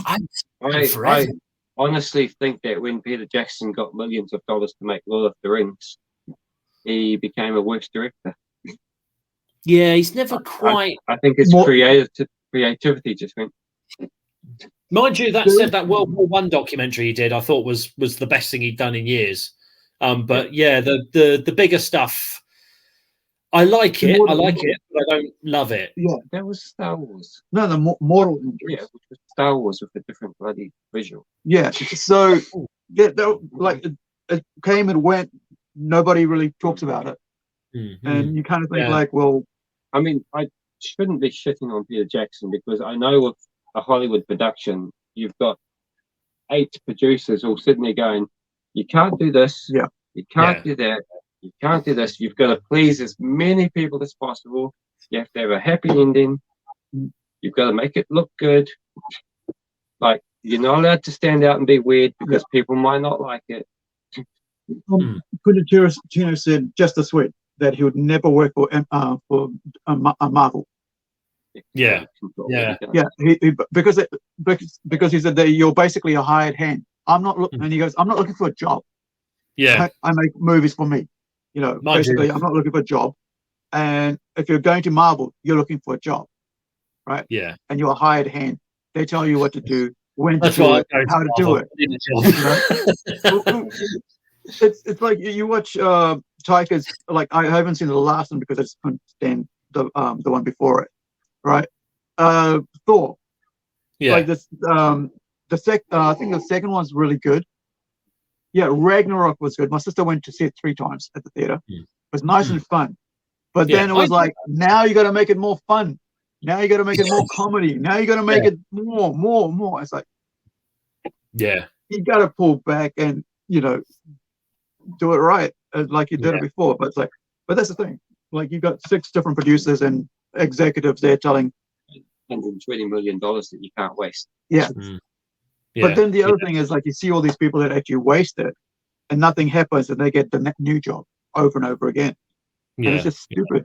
It's like, why? Yeah. I think that's why people love horror movies, though, because most of them are made on the cheap. Yeah. And when you make a movie on the cheap, like, this is the guy from Troma talking about movies years ago. Yeah. Because they pay for their own films. He's like, we make a film for $200,000. Yeah. We hardly have to please anyone to get our money back. Yeah. So we do what we want, and we do it in our style, and we do exactly what we want, and we say what we want, because the the risk is low, and we're going to make what we like. And I think the thing is, with Hollywood movies, you cannot risk anything. Like, you've got to please as many people as possible, and that's what makes it generic and boring and stuff. But horror movies are renowned for being able to make something cheap and make a huge profit. So you can try crazy stuff. I think Smile made it for about 40 million, or maybe even 20 million. It was very low, and it made lots of money. Yeah, and there was like that's a big budget for a horror movie. 20 million. But and the promotion behind was huge as well. Yeah, but I think there's something else that came up right next to it, died on the cinema the same week, that it was out. I think that's the it's not just the it's sort of two things really, isn't it? It's because horror, again, much like comedy, I mean the parallels between the two are just never ending, but horror so hinges on the unexpected, obviously. So and I think and Hollywood doesn't, so they have to keep being told again and again and again, unless they just get bulldozed by a director who's egotistical enough to to get their own way to the end goalpost. But that's why oftentimes Hollywood, for the best part of the last 60 years, Hollywood horror has been catching up with the independents. You'd have to go back to like the 40s and 50s to find Hollywood horror that was the best stuff in the world. You have to go back to like Jacques Tourneur or Val Lewton, well, both, or Don Siegel doing Invasion of the Body Snatchers to find. So that wasn't a Hollywood movie, though. That was an independent movie. Anyway, but you know what I mean. It's there is more. There is more creativity in independent than there will ever be in the mainstream. Yeah, and you're right about them catching up. It's because a lot of what's been created in the independent circle, they just poach and take and make it mainstream. Yeah, and and they try over and over again to do it, but the whole point of reboots is they're trying to catch the same, the same buzz that it had originally with these movies, but they don't work unless it's really hard because it could just be the timing too. I don't think my friends all loved Nightmare on Elm Street. They loved it. I could not watch that nowadays because I just don't find Freddy Krueger to be scary in any way at all. He did turn into a comedy character. And I can't forget that. I love and I don't think that would work if they remade it now. I think it would just be. I love Wes Craven. I'm not a massive fan of Nightmare on Elm Street. I don't. It doesn't. That one. I like it, but I don't love it. I think going back to the New Zealand movies, I think actually, because almost all these movies are low budget, with the exception of like The Frighteners. I think that's what's nice and surprising with New Zealand movies is particularly the stuff from the 80s, I think, is that those movies were made by filmmakers who were using horror to explore areas of New Zealand culture and the New Zealand psyche that other genres just don't go to. And I think the worst New Zealand horror movies are ones that are just trying to be something else. They're trying to copy, they're trying to sort of be a generic product that they've seen before. And the best New Zealand horror movies can be that, but they're also got that distinct flavor because they come from this isolated country in the Pacific. That's and that's why I think maybe the 80s stuff is maybe a bit more appealing to me because it's back when New Zealand still was really isolated.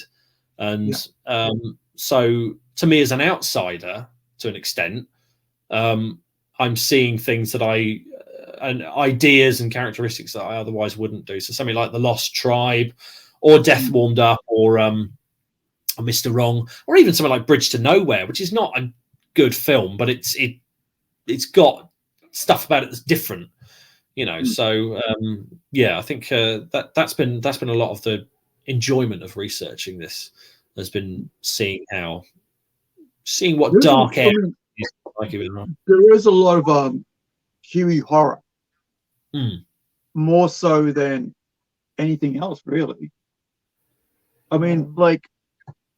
Unless, I mean, the only thing we really know about out of New Zealand that is it's big budget stuff that I can think of that comes out. But and so when you look at horror, you probably get one a month, one every couple of months coming out of New Zealand. That's really good. Or maybe I'm in the wrong there, but I mean, I'm looking at like Black Sheep, The Locals, The Frighteners, Deathgasm. What else did he do? Yeah, I Survived the Zombie Holocaust. Good movie. Good movie.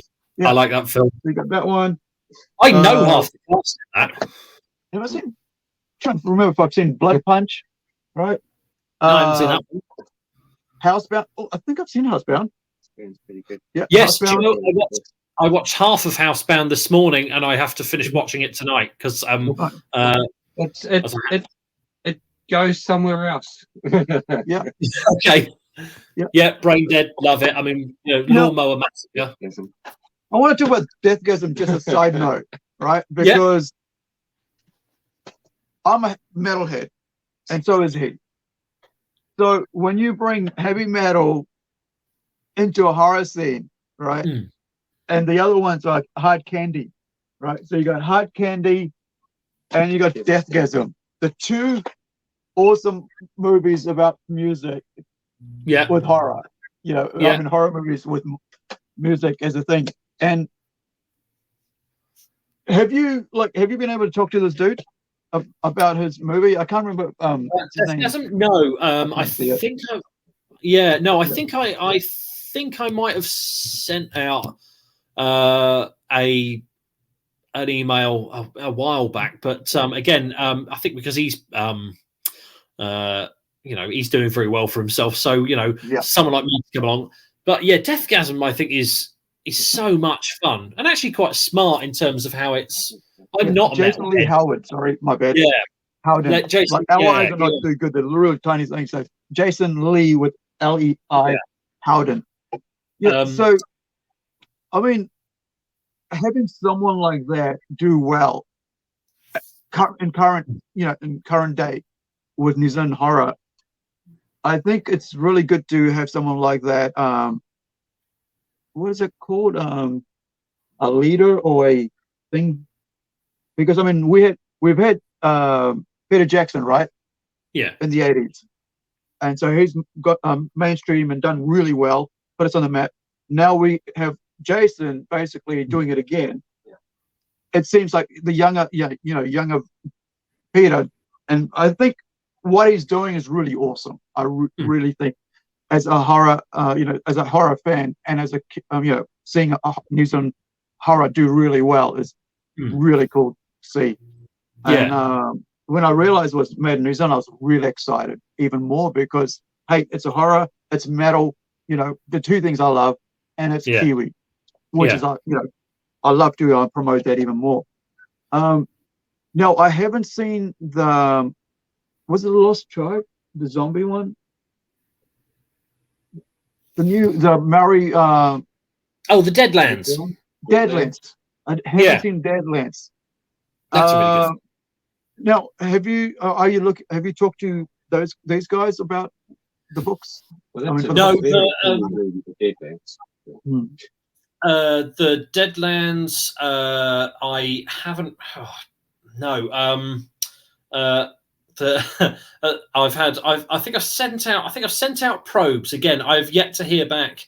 But I like Death. Toa Fraser is a very interesting director because you never know what genre he's going to do next. He's done Dean Spanley, which was a sort of an old sort of 19th, 20th century satire thing. Then he goes Deadlands, which is a big epic apocalypto-like horror action hybrid. Then he does 6 Days, which was about the storming of the Iranian embassy in the 82. Yeah, and he's but Deadlands I think is probably his best work, and it's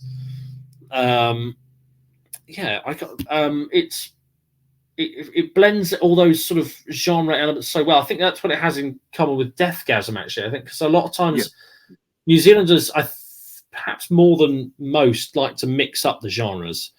Which I think perhaps comes from Galen Preston's thing of, got to have a bit of a laugh, have a bit of a scare, have a bit of this, And so they like to sort of put in as many mixes as possible. Sometimes that just goes off in a million different directions and doesn't work. But with Deathgasm and Plans, they it's a bit like, I mean, back to Thor Ragnarok, and then what Love and Thunder is, right? It worked there, and then gone too far the other side. Yeah. And what was the other movie before Deathgasm with Jason Lee? I think that was his first movie. I think, but he did Guns Akimbo after that. That's it. Yeah. So he went action with that one. That was pretty crazy. Yeah, he's got a nice. That Jason Lee Loudon's got a nice. So he's got an Edgar Wright vibe about him. You know, he's really. He's able to really stylishly mesh right? big way as well. Yeah. Oh, Baby Driver's good. Yeah. Yeah. Here's a New Zealand film New Zealand Canadian film. It's not really a horror, but I just think it kind of fits the bill because of the aesthetic. It's the Turbo Kid. Excuse me, sorry. Tea returning on me again. With Michael Ironside. Yeah. It's good. It's great. Yeah. It's an awesome film. Okay, gonna have to watch it. Yeah, I sort of passed over it because it was like it was called Turbo Kid, and I'm like, I'm past. It's kind of a apocalyptic world with lots of violence. Very J splatter violence. Very over the top. Even the trailers. I'm thinking of like the man, boy and his dog. All of a sudden in my head. You know, I was serious. No. So what's some of the most recent New Zealand horror that you have seen? Because I've only just recently heard about X and Pearl. Are there any other recent ones that you would have seen or would recommend? I think the most recent ones I've seen, there was one I would recommend that I haven't seen, but I've heard good things about, was Reunion from a couple of years ago, which had Julia Ormond in it. That was on for all of about a week, and I can go and see, but I think it was but no, Come to Daddy, the Ant Timpson one, which I think we all know. That's which again, I rewatched that one. There's only been a couple of bits and bobs left. I mean, this is the thing with New Zealand horror as a subgenre of horror. I've sort of picked a good one because there's not that many. If I was doing any other subgenre of horror, I'd be looking at thousands of bloody movies. But thankfully, there's still a lot because there's only about 70 odd in terms of like the canon of New Zealand horror movies. So stuff instead of like 1,000 you gotta work with. The plus side too is that the range of horror in New Zealand is pretty wide. There's not like 50 slasher movies. It's a lot of, like Come to Daddy is a bizarre little film. Yeah, but I mean, is it even performances in it are great. Yeah. Oh yeah, definitely. Yeah, Elijah Wood. Well, I think Elijah Wood and Ant Timpson have quite a working together quite a while because they did Greasy Strangler together and I think a couple of other movies.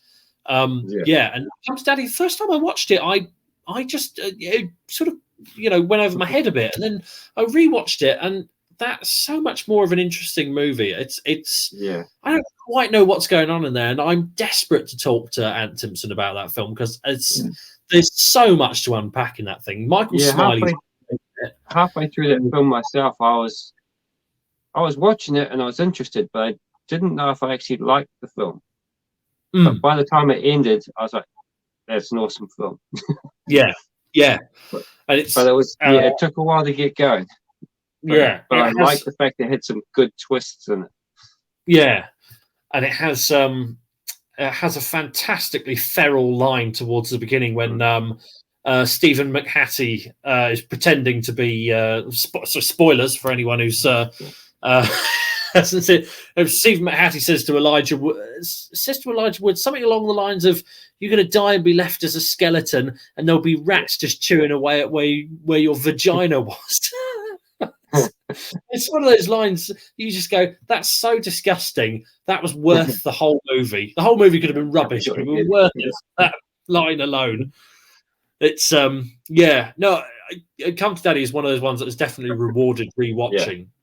I think I saw a review that called it the worst film of 2019. You went, what the fuck are you on about? There's no worst movies that year. I think the worst film of any year is anything that costs $150 million and you can get it straight away. Yeah. I mean, I went to the cinema and I watched some of the new Star Wars films. And I walked out and went, that was fun. And then my friends asked me what it was about the next day, and I just went, oh, they just blew up the Death Star again. I don't know. Yeah. They just regurgitated the first 3 movies. Like, seriously, the only good new Star Wars, I think, was Rogue One. Yes. Oh, I like Rogue One. Yeah. Yeah. I've got a figurine here somewhere. But I honestly, when people ask me personally about bad movies, I usually rank anything that costs hundreds of millions of dollars and bored me as worse than like Troll 2. I'd rather watch Troll 2. Oh yeah, Troll 2 is great fun. Yeah.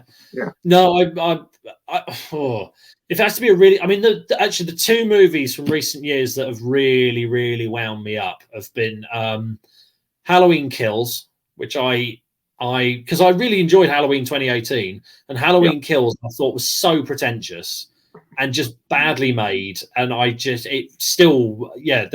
haven't got time left for me to talk about how much I don't like that. And also, was it worse than Jason? Was it in space or something like that? Oh God, yes, Jason. Yeah, no, Jason X is an all right movie. Jason X is dumb fun. Just turn your brain off, and it's great.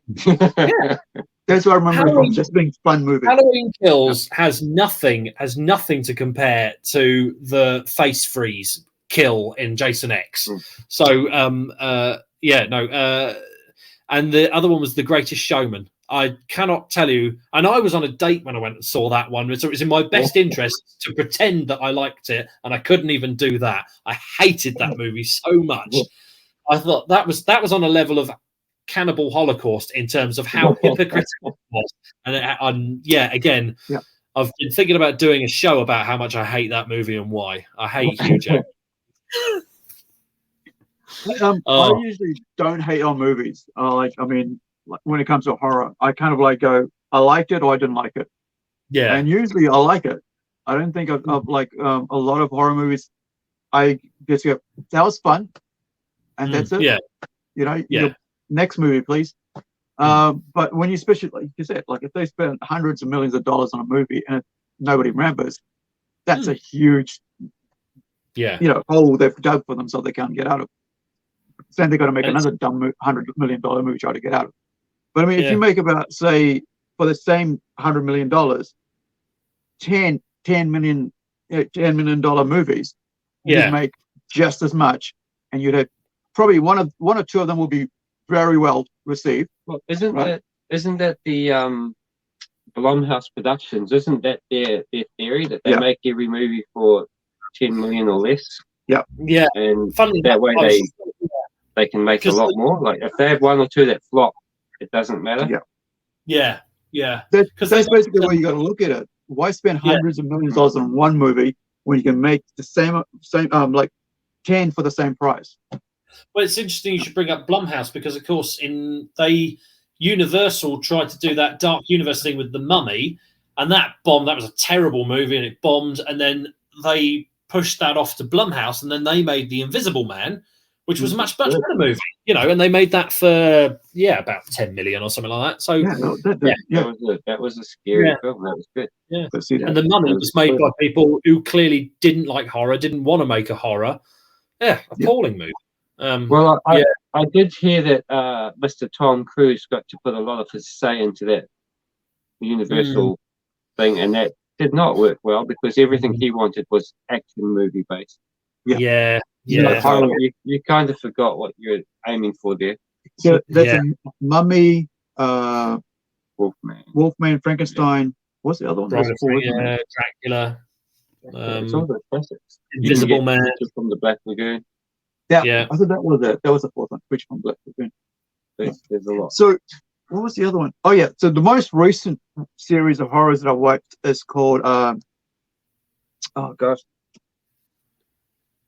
Netflix thing show. Who did Pan's Labyrinth? Del Toro. Yeah, Del Toro. Del Toro. Yeah. There's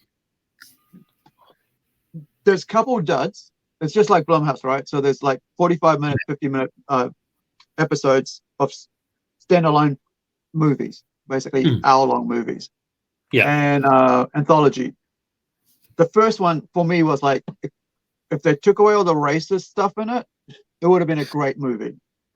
Okay. Like, I walk into a cinema and I hear the same millionth thing for the millionth time in any movie that's coming out right now. Mm-hmm.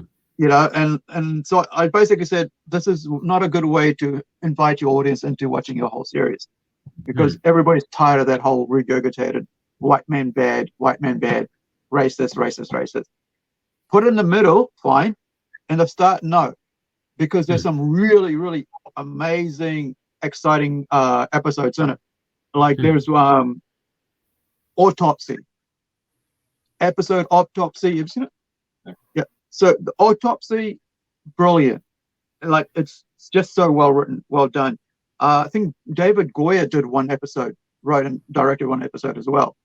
And there's some, when you have like 8 episodes of 1 hour movies, I reckon he probably spent $100 million on that. You know, Netflix would say, here's $100 million. Now there's 10 episodes. Now there's a couple he could have stretched into whole hour-and-a-half movies, and they could have played at the cinema, would have been fine. Yeah, and it would have fit well, and they would have made $100 million or maybe more for them. But I think that whole idea of 10 for the same price is brilliant, and I think you're right. Blumhouse doing it that way. It gives you more chance to take risks, and I mean risks pay off in horror movies. Yeah, they pay off in comedies too. Yeah. Like you don't remember the average ones. Yeah, no, you and I think that also comes down to.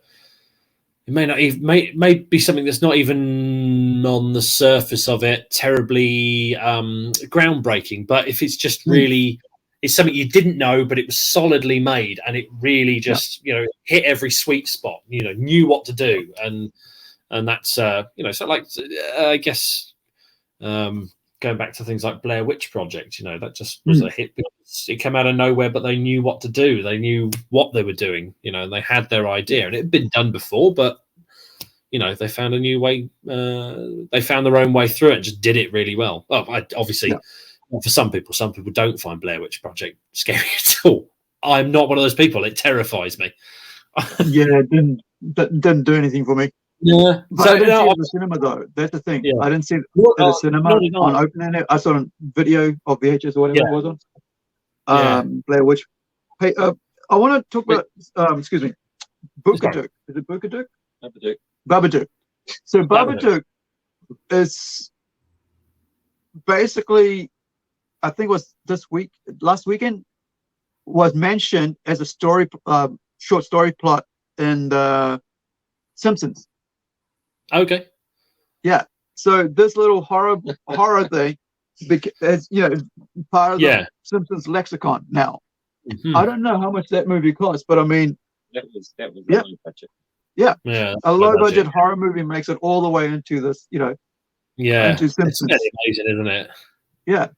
So you can see, I mean, like it doesn't have to be this huge, $100 million horror movie to make it impactful. And the fact that small movies can make something like It Follows, that was pretty brilliant, intelligent, and I don't think that cost a lot because there was no special effects or anything to it. So I was on my own. Sorry, you've been doing all this research about New Zealand films and all the past ones. Have you got any? Are there any upcoming ones that you've heard about, or you've talked to anyone that's working on upcoming? Yeah, I was talking to Costa Boats, and he who's part of Bad Taste, and he did a. If you go on NZ On Screen, you can find an episode of a TV episode he did back in the 80s called The Lamb of God, which is a good little spooky sheep-based horror. But he was talking that he'd done a bit of writing with Jason Statter on a new film called, I believe it was called Barbed Wire Canoe. That may be a working title, but yeah, he's working on that at the moment. And yeah, and it's whatever it's like, it seems worth supporting, just because apparently he, for someone who's been working in the industry for a long time, he could get no money for the damn thing, and yeah, so he's had to do it very, very low budget. So hopefully that will come out. That'll come out soon, and that'll be worth seeking out and watching. And there's also obviously Ant Timpson's making a new movie with Adrian Brody's in it. I can't remember what the name of it is. It's something to do with a lizard. But yeah, so that's coming up. And hopefully sometime soon Peter Jackson will make a new horror movie. But yeah, and actually, do you know what? I was talking to Gayleen Preston. This was a couple of years ago, but and because she'd done Mr. Wrong, and we're going to talk about Perfect Strangers as well. And she actually said, "Oh, do you think I should make it a trilogy?" I said, "Yeah, now's perfect time for another one, because there's also been this resurgence of female-led horror. So it'd be perfect for you to come, traipsing back in and making a new one. So hopefully that one comes to fruition. But I haven't heard much more than that. But they're not saying that. I feel like there's going to be some horrible, like there might be some big glaring thing that's in the news that I've missed, like some major Kiwi filmmakers announced a horror film and I've forgotten. Yeah. So there's a couple of little bobs.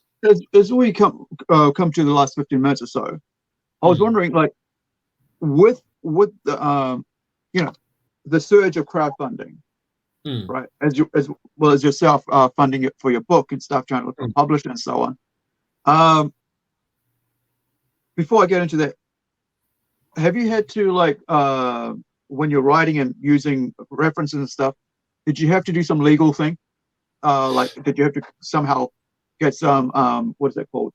Rights to images or something, or are you using images in your book? Yeah, there's isn't it under the review, and are you allowed to legally use things when you're reviewing or discussing? I will have to get permissions, and I may even have to pay for some stuff. But thus far, luckily, the images I've been given, the people I've spoken to have just said, yeah, sure, just, as and when the time comes, just send them, tell them to send an email, and we'll okay it. But there inevitably will be stuff to pay for. So yeah, that's going to be going to be interesting. So I keep notes on that very definitely. But let's move into, that's why I thought, like, let's put that before with the crowdfunding. So with Kiwi films and the cost and stuff, and how hard it is to get funding for these projects, what do you think about, like, even for your book, right? For independent creators, especially in the horror genre in New Zealand, being able, maybe have you heard of anybody looking towards doing crowdfunding for getting the movies off the ground, or the shorts or whatever? What have I heard recently? Not an awful lot, but yeah, I'm nervous about doing crowdfunding for my work because I'm terrible at self-promotion, and I know that if we crowdfund to get it published, it's going to require, you got to sort of like dedicate yourself for the full month and really get it out there. And it's a year. Yeah, it's a year. Yeah, tips on crowdfunding. This guy here is quite good at self-promotion. Yeah. Mike, like, I mean, seriously, like Mike, did everything self, crowdfunding and stuff, and then getting it out there, because he said he learned it from somebody else, female New Zealand writer, who basically, does crowdfunds everything. Publishes everything, and is probably the richest New Zealand female writer, is what I heard last time. But yeah, so I mean, the idea is that, like, why, because I know it's easier when you do get a publisher behind you, but when you actually end up producing yourself, you're able to then say this is how it's going to be done. And I think when it comes to short films or horror films for New Zealand, I'm sure there's a bunch of Kiwis who would back horror. I would, right? Would back filmmakers to do that, because I would love to see a resurgence of film in New Zealand, because I don't want us to just be going backwards after having gone forwards really quickly during the Lord of the Rings period, right? We had so many movies come out because it was like, oh, let's make movie in New Zealand, See, that just reminds me, I actually wrote a spec script which was sent out to Hollywood. Yeah. That script was taken because I wanted to write about Whangarei, and was made down south somewhere. Right. Now, the people who took it redid it for a movie in Australia. Oh, okay. Regurgitated the whole spec for Australia. Right. So it pisses me off that that's happened to my script, right? Yeah. But as someone who's studied film, who doesn't do film anymore, I want to see film to continue. And there was when we did at school, there was about 30 people in our school.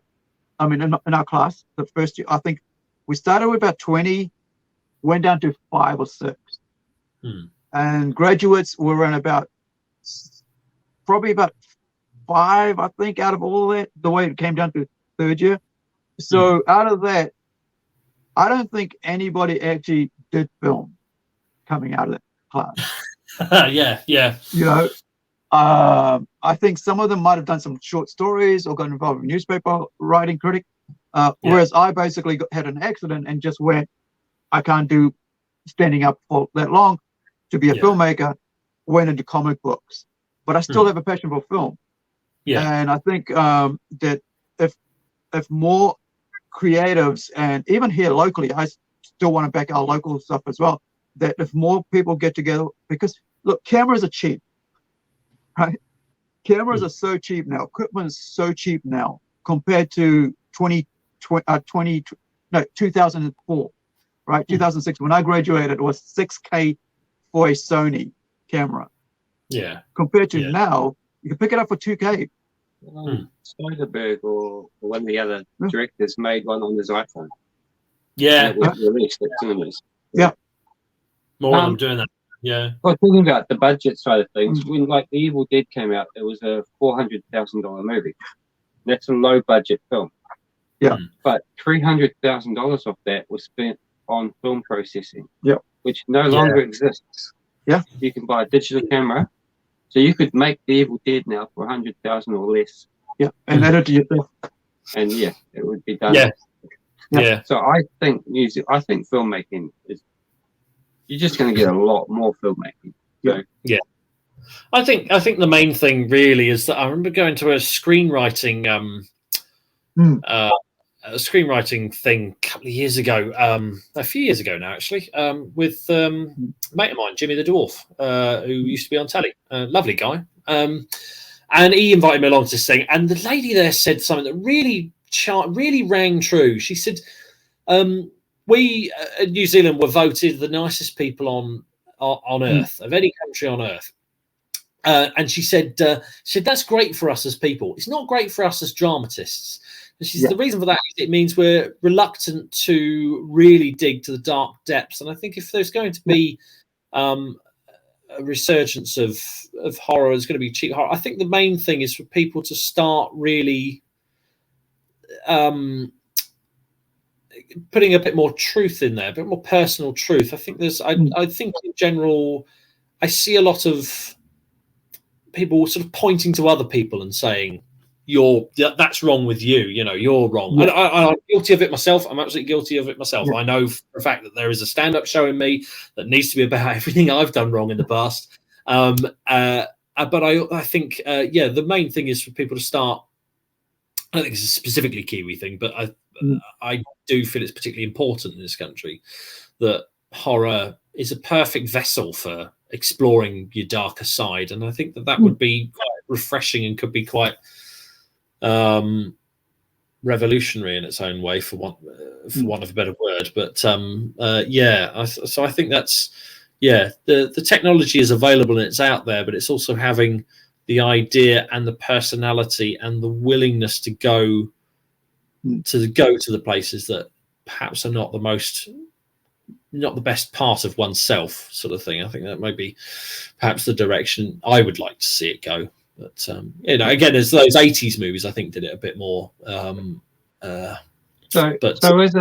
As a writer and a person who's writing a book about New Zealand horror, have you ever written a script for a horror movie? Yeah, of course I have. Yeah, and what was it about? If you're not embarrassed. Oh God, I think I wrote some. It's completely unmemorable, so I'm not embarrassed by it because I can't remember it. But it was. I think it was a zombie movie. I've come up with one at the moment because I did a bit of work this year. I mean, if the background here doesn't suggest enough, the struggling writer with not much money.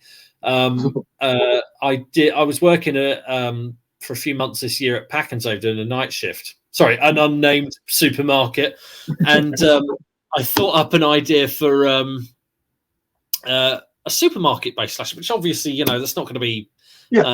It's going to be quite a hard call, but it really came from, and I know I'm maybe not proud of this, but I mean, there's a lot more to the ideas that I've got. But really, the first thing I thought of was we were working at the Cardboard Crusher. And I thought, why has no one ever used that in a horror movie? That'd be brilliant. Just well, they've used a chipper. Yeah, started thinking about that, and I thought, well, there's so much to write about in this situation. Yeah. Night shift there's so much just in terms of like what you could do with a horror movie, but also so much to talk about in terms of people. Actually reminded me, I've got a very short story written down in one of my notebooks from years ago. I worked at a projectionist at a cinema. Yeah. And so I wrote a short horror about a projectionist that decided to try and make his own film, was terrible at it, and then basically made a snuff film to try and get it to be more realistic. I like that. I don't give away my story ideas, sorry, because I'm writing all the time. Well, unfortunately, years later, I saw a 60s movie about a painter who basically did the same thing. Yeah. Oh, okay. And he ended up using real blood for the red. It's like, There's like no new ideas under the sun. That's how you interpret it, and I think that's what it's like. I mean, like, you're talking about zombie movie like 2010. I had I was writing a zombie movie called Whale Bay, my favorite beach in the world, right, which is just up the road from here in Tutukaga. I love the beach so much, and I was down south and doing my film school and started writing something else, and then came up here and went, all right, this story. Haven't finished it, but I've done completed how it's going to end. I've done probably about 2/3 of it. I got asked last year by one of my other mates because he'd seen it, because I've got what I do with my stories is I always make a logo, right? Because I know then I have a focus if I have the logo. I have the title, I have a focus. I spec it all out. Yeah. So I know what's going to happen right all the way through. Then I'll do a bit of dialogue and stuff. And so the current one I'm working on is a werewolf story, because I love werewolf. 30 Days a Night is vampires. So I'm doing I'm doing another one for a comic book, which is a vampire and a werewolf. And so, but how do you, even though these genres exist? Are you doing Twilight? No. Well, you're talking about horror people here. You're not about romance rom-coms. Yeah. But so I mean, like, there is gonna I think I just want to see more. Like, as a Kiwi, I want to see more of our own art out there, and I think crowdfunding would suit us well. Can I butt in then, because you've just given me the way Ari was describing his method of working. Do you have a certain method for your working? I keep writing notes when I think of them, and then eventually I put them together into into a long form piece. That is basically how I do things. Do you move the notes around in order? Do you? Yeah, kind of, a little bit. it tends to. I mean, most of it works up here. Like as soon as I've got an appalling memory in some ways, but once I've written the thing down, it does stay up there. So I'll be writing. So once I'm writing the thing long form, and I tend to write pen and paper. I don't know why. I can't explain why. I just and all the stuff that I've written, I could have written it a year ago, but I'll remember it. But if you ask, if I go to the supermarket and I haven't got my shopping list on me, I can't bloody remember what I wrote 20 minutes ago. You know, maybe so you should have written your shopping list last year. yeah. That's good. Yeah, that's a good point. Everybody like has a different method to it. Like you do it with pen and paper. I do it like I got to get and type it into the into the app that I use. I'm not completely analog, by the way. I do some, if I think up something on the bus, I just get the phone out and type it down, and ultimately it gets typed up into a thing. But the bulk of it is still pen and paper, not out of any kind of Luddite kind of belligerence. It's just what I do. So with the pen and paper, how much of it is actually written down so far? Like, how close are you to finishing your book that we're promoting here? Do you know what? Honestly, it could be about 95%, but there's so many notes that I'm not entirely sure. In terms of what's solidly written down, I've gotten. Actually, come to think of it, I was going to say I've got most of the chapters written, but then given that there's not that many chapters, they're all probably quite long. I guess almost a sixth of it. The thing for me as a first time writer frustrating is because if I was writing fiction, I'd be able to just go, no worries, no problem. But as soon as you get like half a sentence in with a non-fiction thing, you go, oh shit, I've got to fact check that. Hang about, I've got to stop going. Reference that. Yeah. So that's I can't do that, man. I can't do non-fiction ever. Yeah. So that's proving that's what it seems to be quite stop start. So it's so it's a bit weird because I don't know many writers, so I don't have anyone, and I certainly don't know any non-fiction writers. So it's like I don't really know how you're meant to write these things. So what I'm doing at the moment is I just keep it's like chipping away at the coalface. Really, I just keep going, and then oh Christ, I don't know about this. So for example, like just starting writing about Rupert Julian, who I mentioned earlier, the Phantom of the Opera, and he was born in New Zealand in 1870, and you go, not in 1870, in the 1870s, and you go, right, I've got to write a little couple of sentences about New Zealand in the 1870s. What do I know about New Zealand in the 1870s? Oh Christ! So I went into town. I found a second-hand book about history of New Zealand. I got to read that, and then I can write 2 more sentences. So that's how it's going at the moment. But the problem is at the moment, because I'm not funded at all. I got a mortgage to pay. So I work a full-time job, and I've got to get stuff done around the house. So it's finding the time. That's really the biggest problem. If I had even just a day to myself to sit down and write it, I would be so much further ahead. But I might even be done by then. But so it's really at the moment it's requiring one person or a group of people to say, oh yeah, look at what I have written, because obviously I've got a chunk written because we have to send it off to publishers for them to say no, so it requires for one or more people to look at what I've written and go, oh, know your arsehole from your elbow. Here's yes, go and write it, sort of thing. So so it's a long-winded way of saying, there's acres of notes, absolutely acres, but it's about collating them. And also I've still got another thing is interviews. I've got to get interviews.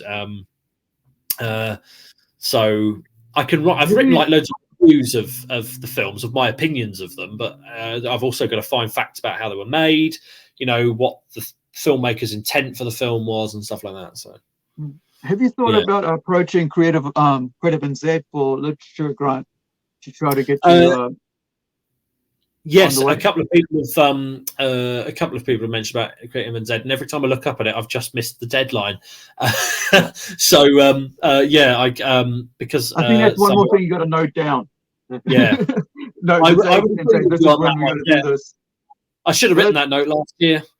Yeah, but I mean, there's I mean, I don't think anybody's done horror literature on news on horror that you can think of. Can you?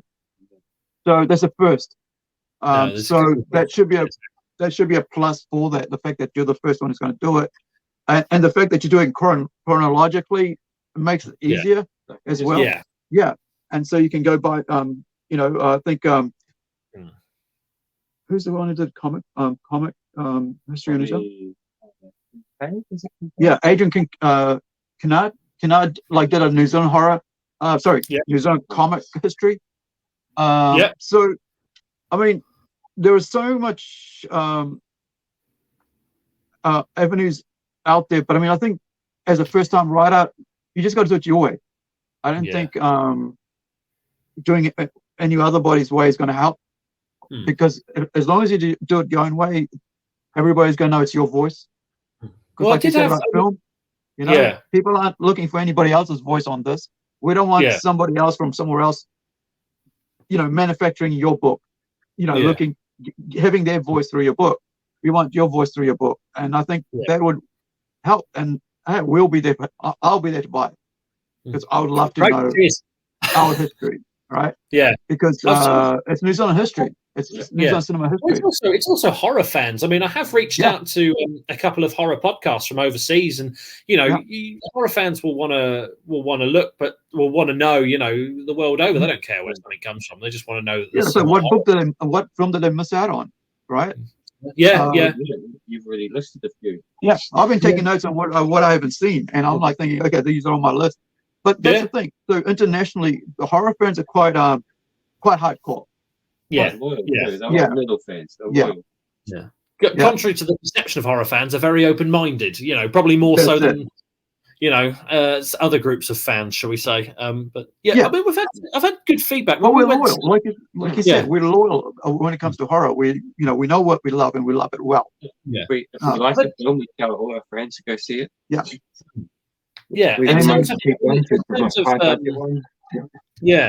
In terms of like going back to the whole thing of finding out about like how to publish and whatnot. I mean, we've gone to a couple of major publishers, and they ultimately said no. But we had really good feedback from one of them. They're talking about having your own voice. I mean, what was the only thing they said? They said, yeah, he knows his stuff, and that's that was nice to hear, because But they also said maybe tone down some of your opinions, because I think I had been a bit abrasive about the actor Klaus Kinski.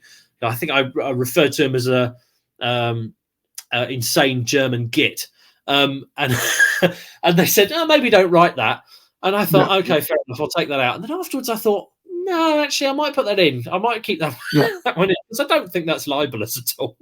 Well, because I think people overseas are a bit more PC than we are, right? And I think that sort of comes into it, and they take it some other way. But you don't have to be abrasive. PC in a horror book. No, the book about horror. Well, I might have. Where we, where we see people chopping up people, right? Words are not violent, people. Violence is violent. Chainsaws are violent. Yeah. No, but it's so one of the things I was thinking, like the Seeker group, on the back. Yeah. Yeah, you could check them out. Yeah, no, already have you have a fiction book, horror book, and then you have a non-fiction book from New Zealand. And then it's just I have to admit, the last month I've just been quite lazy. Just because I started this job, and it's the other avenues. Like Mike has also, I think he's done audio books, but he's also done the the Kindle. Yeah, Kindle. Very different. Yeah, Kindle. The downloadable PDF thing. It's funny. I can't read just a bloke I work with was saying, "Oh, well, why don't you do an ebook. It would be much cheaper and it'd be easier to do. And I honestly, I just hadn't thought about that. Again, maybe it's just an analog thing, pen and paper. Yeah. I don't have a Kindle myself, but So it doesn't have to be Kindle. There's the thing. So like you could actually, it's whatever reader. Yeah, I mean, it's as long as it's PDF. It's weird for me to suggest it because I actually can't read anything on the screen. Yeah. I still buy books if I want to read them. Yeah. But I was just thinking it's just another option out there. Put it the first draft. Yeah. Yeah, you could trial it with the first draft and see how many people are interested in the first draft. And do a preview and then crowdfund. Yeah. Well, and then do the first chapter. Here's the thing, right? So just recently, Twitter said, like Elon Musk has said, like he's going to support creatives. And so my thought this morning was, because I was on Twitter, I was thinking, what if I wrote a chapter and released it on Twitter each week? Yeah. From the upcoming book. And so each week you release a chapter. And if we think back, Stephen King did that. All right, way back. He did it back 20 years ago. Don't know. It was like it was some book. He did it every sort of like week. A chapter came out, and that's what kickstarted the whole. I think the whole ebooks and stuff. And we used to do that, and it's sort of like what they used to do, like Dickens novels. Who were originally serialized in magazines, and then they'd eventually get published as a book. So maybe Twitter's the new kind of magazine in that respect. But, yeah. I mean, the initial thought was to have it sort of full color, like that. And obviously, that's going to cost that bit more.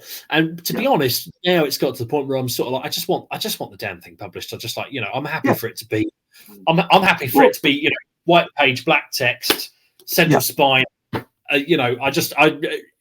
Or even an ebook. I mean, ideally, I'd like to be able to hold the physical thing in my hand. But I mean, everybody. I'm like, we're physical. Like we. Why? That's why we have DVDs and books and shit, because horror fans, we want to own that stuff. Yeah. And so in the end, we will own that stuff. But I mean, like the thing is that with having the Kindle situation, you get to see a preview, like say a chapter, and people get to say, oh, this is what. And it's actually really good, and visually. And next thing you know, you're slowly actually picking up funding and backers through that when you try to and people. The other thing is, publishers are on there watching who's, what book's doing well. Yeah. And if it's, if you're self-publishing, they'll be like out there going, Didn't Twilight start as fan fiction? Yeah. So that was online, wasn't it? Was it that one or was it the other one? Grey. Shades of Grey might have been fan fiction of Twilight. That's it. Yeah, Shades of Grey was fan fiction of Twilight, and that's why Stephanie Meyer got this. But it was online. And that's right. Yeah. I was sort of vaguely doing that with. I might that sort of made me think I might do something more concrete. Well, kind of what I was already doing, which was putting up reviews on the Facebook page about the film. So that way I'm getting my own style of writing out there. But I've sort of all I've done thus far is sort of like quickly written something before I had to go off to work or go and make dinner or whatever. So what I might start doing, and my Letterboxd account as well, writing the reviews and just putting the links and but taking time like I used to with the blog and writing them that way, and that thereby that being a bit more and trying to be more frequent as well. I'm terrible at social media, which is not good. So but mind you, Facebook, I've just got back onto Facebook and it's pissing me off, I have to be honest. Everything just seems to be every post just seems to be a bloody chore. So I'm trying to be a good social media-er, but it's So I think another way you could advertise it, like if you're going to do the movie reviews, is actually a good idea. But because New Zealand horror movies, I think somewhere in your review, like if you're going to compare the New Zealand movie to another one, might help, because then you might find someone that's like, I grew up watching the Texas Chain Saw Massacre, I love it. Yeah. This guy has just compared this movie to it. Yeah. Might go hunt this thing down. Might read his book because I like his taste. You know, I think if you can add a few tie-ins here and there, even if they're not completely to do with New Zealand horror, but they're to do with horror itself. That's what we usually do, isn't it? It's like, well, what is it like? Well, it's like a link. Yeah, you go from one. You follow the links. Yeah, I got into this music. Now I'm going over here. Yeah. Now I'm listening to what they're listening to. Film's terrible like that, isn't it? You get one link, and then the next thing you know, it goes exponentially, and the next thing you know, you've got about 30 links of people you need to catch up with who you've never heard of. Yeah. No, I kind of do that anyway. I mean, with like, for example, Next of Kin, you know, it gets compared to The Shining. So I've talked about that in when writing about that, and Dead Kids, obviously, because it's part of the slasher movie movement that gets in there. So I often do that anyway. I think you're right though. More sort of emphasis on that sort of helps. So just trying to find some kind of link to thing, and also I suppose for people interested in New Zealand culture, finding some sort of cultural sphere for it. Yeah. I was kind of that when trying to sort of promote it to the publishers to go, you know, this is important for New Zealand culture because no one's written about this before, and it's a whole subgenre of New Zealand film. You're contributing to the breadth of knowledge and discussion to New Zealand arts, you know, and that I think that is important. So you know, particularly when it's talking about that. Hold on. Talking about that. Why not start a Kiwi horror group on Facebook? Do you know what? That's kind of what I tried to do, although I'm just not very good at it. So all you gotta do is go, you know, open up, you know, a business account. Yeah. Right. Group page, and just put that as the title. Right. And people will come to it who want to know, and you'll grow it, and that will become your fan base, and people will come from all over the world to it. Yeah. Or you can just go NZ Horror Group, something like that. Yeah. Anything that's got to do with New Zealand, I think that'll work for you. We will join. I will join. I don't know about him, but I will definitely join because I want to know more. I'll join so you can tell me those movies. And then you know we'll share the posts. Yeah. And now you'll have 1,000 people probably within a year. Yeah. And your book hasn't even been out yet. You know, that sort of thing. That's the whole idea of building community around what you're creating. And I think I love what you're doing. And I think I'm looking forward to it. And when it comes to horror, I mean, you know, it's part of, you know, it's what I've been into: music, horror, comics. You know, because it's fun. It's all part of creativity. It's part of entertainment, and it's good to know that someone is actually writing about this specific thing that I didn't even think about. Yeah. Right? Until I was, you know, Mike mentioned, you know, you posted out to me. I mean, messaged me. So with that in mind, I'm going to give you the last 5 minutes to talk about yourself and what you want, your final words. We're past our 2 hours. And just your final words. It's up to you, whatever you want to say, and we'll say our goodbyes after that.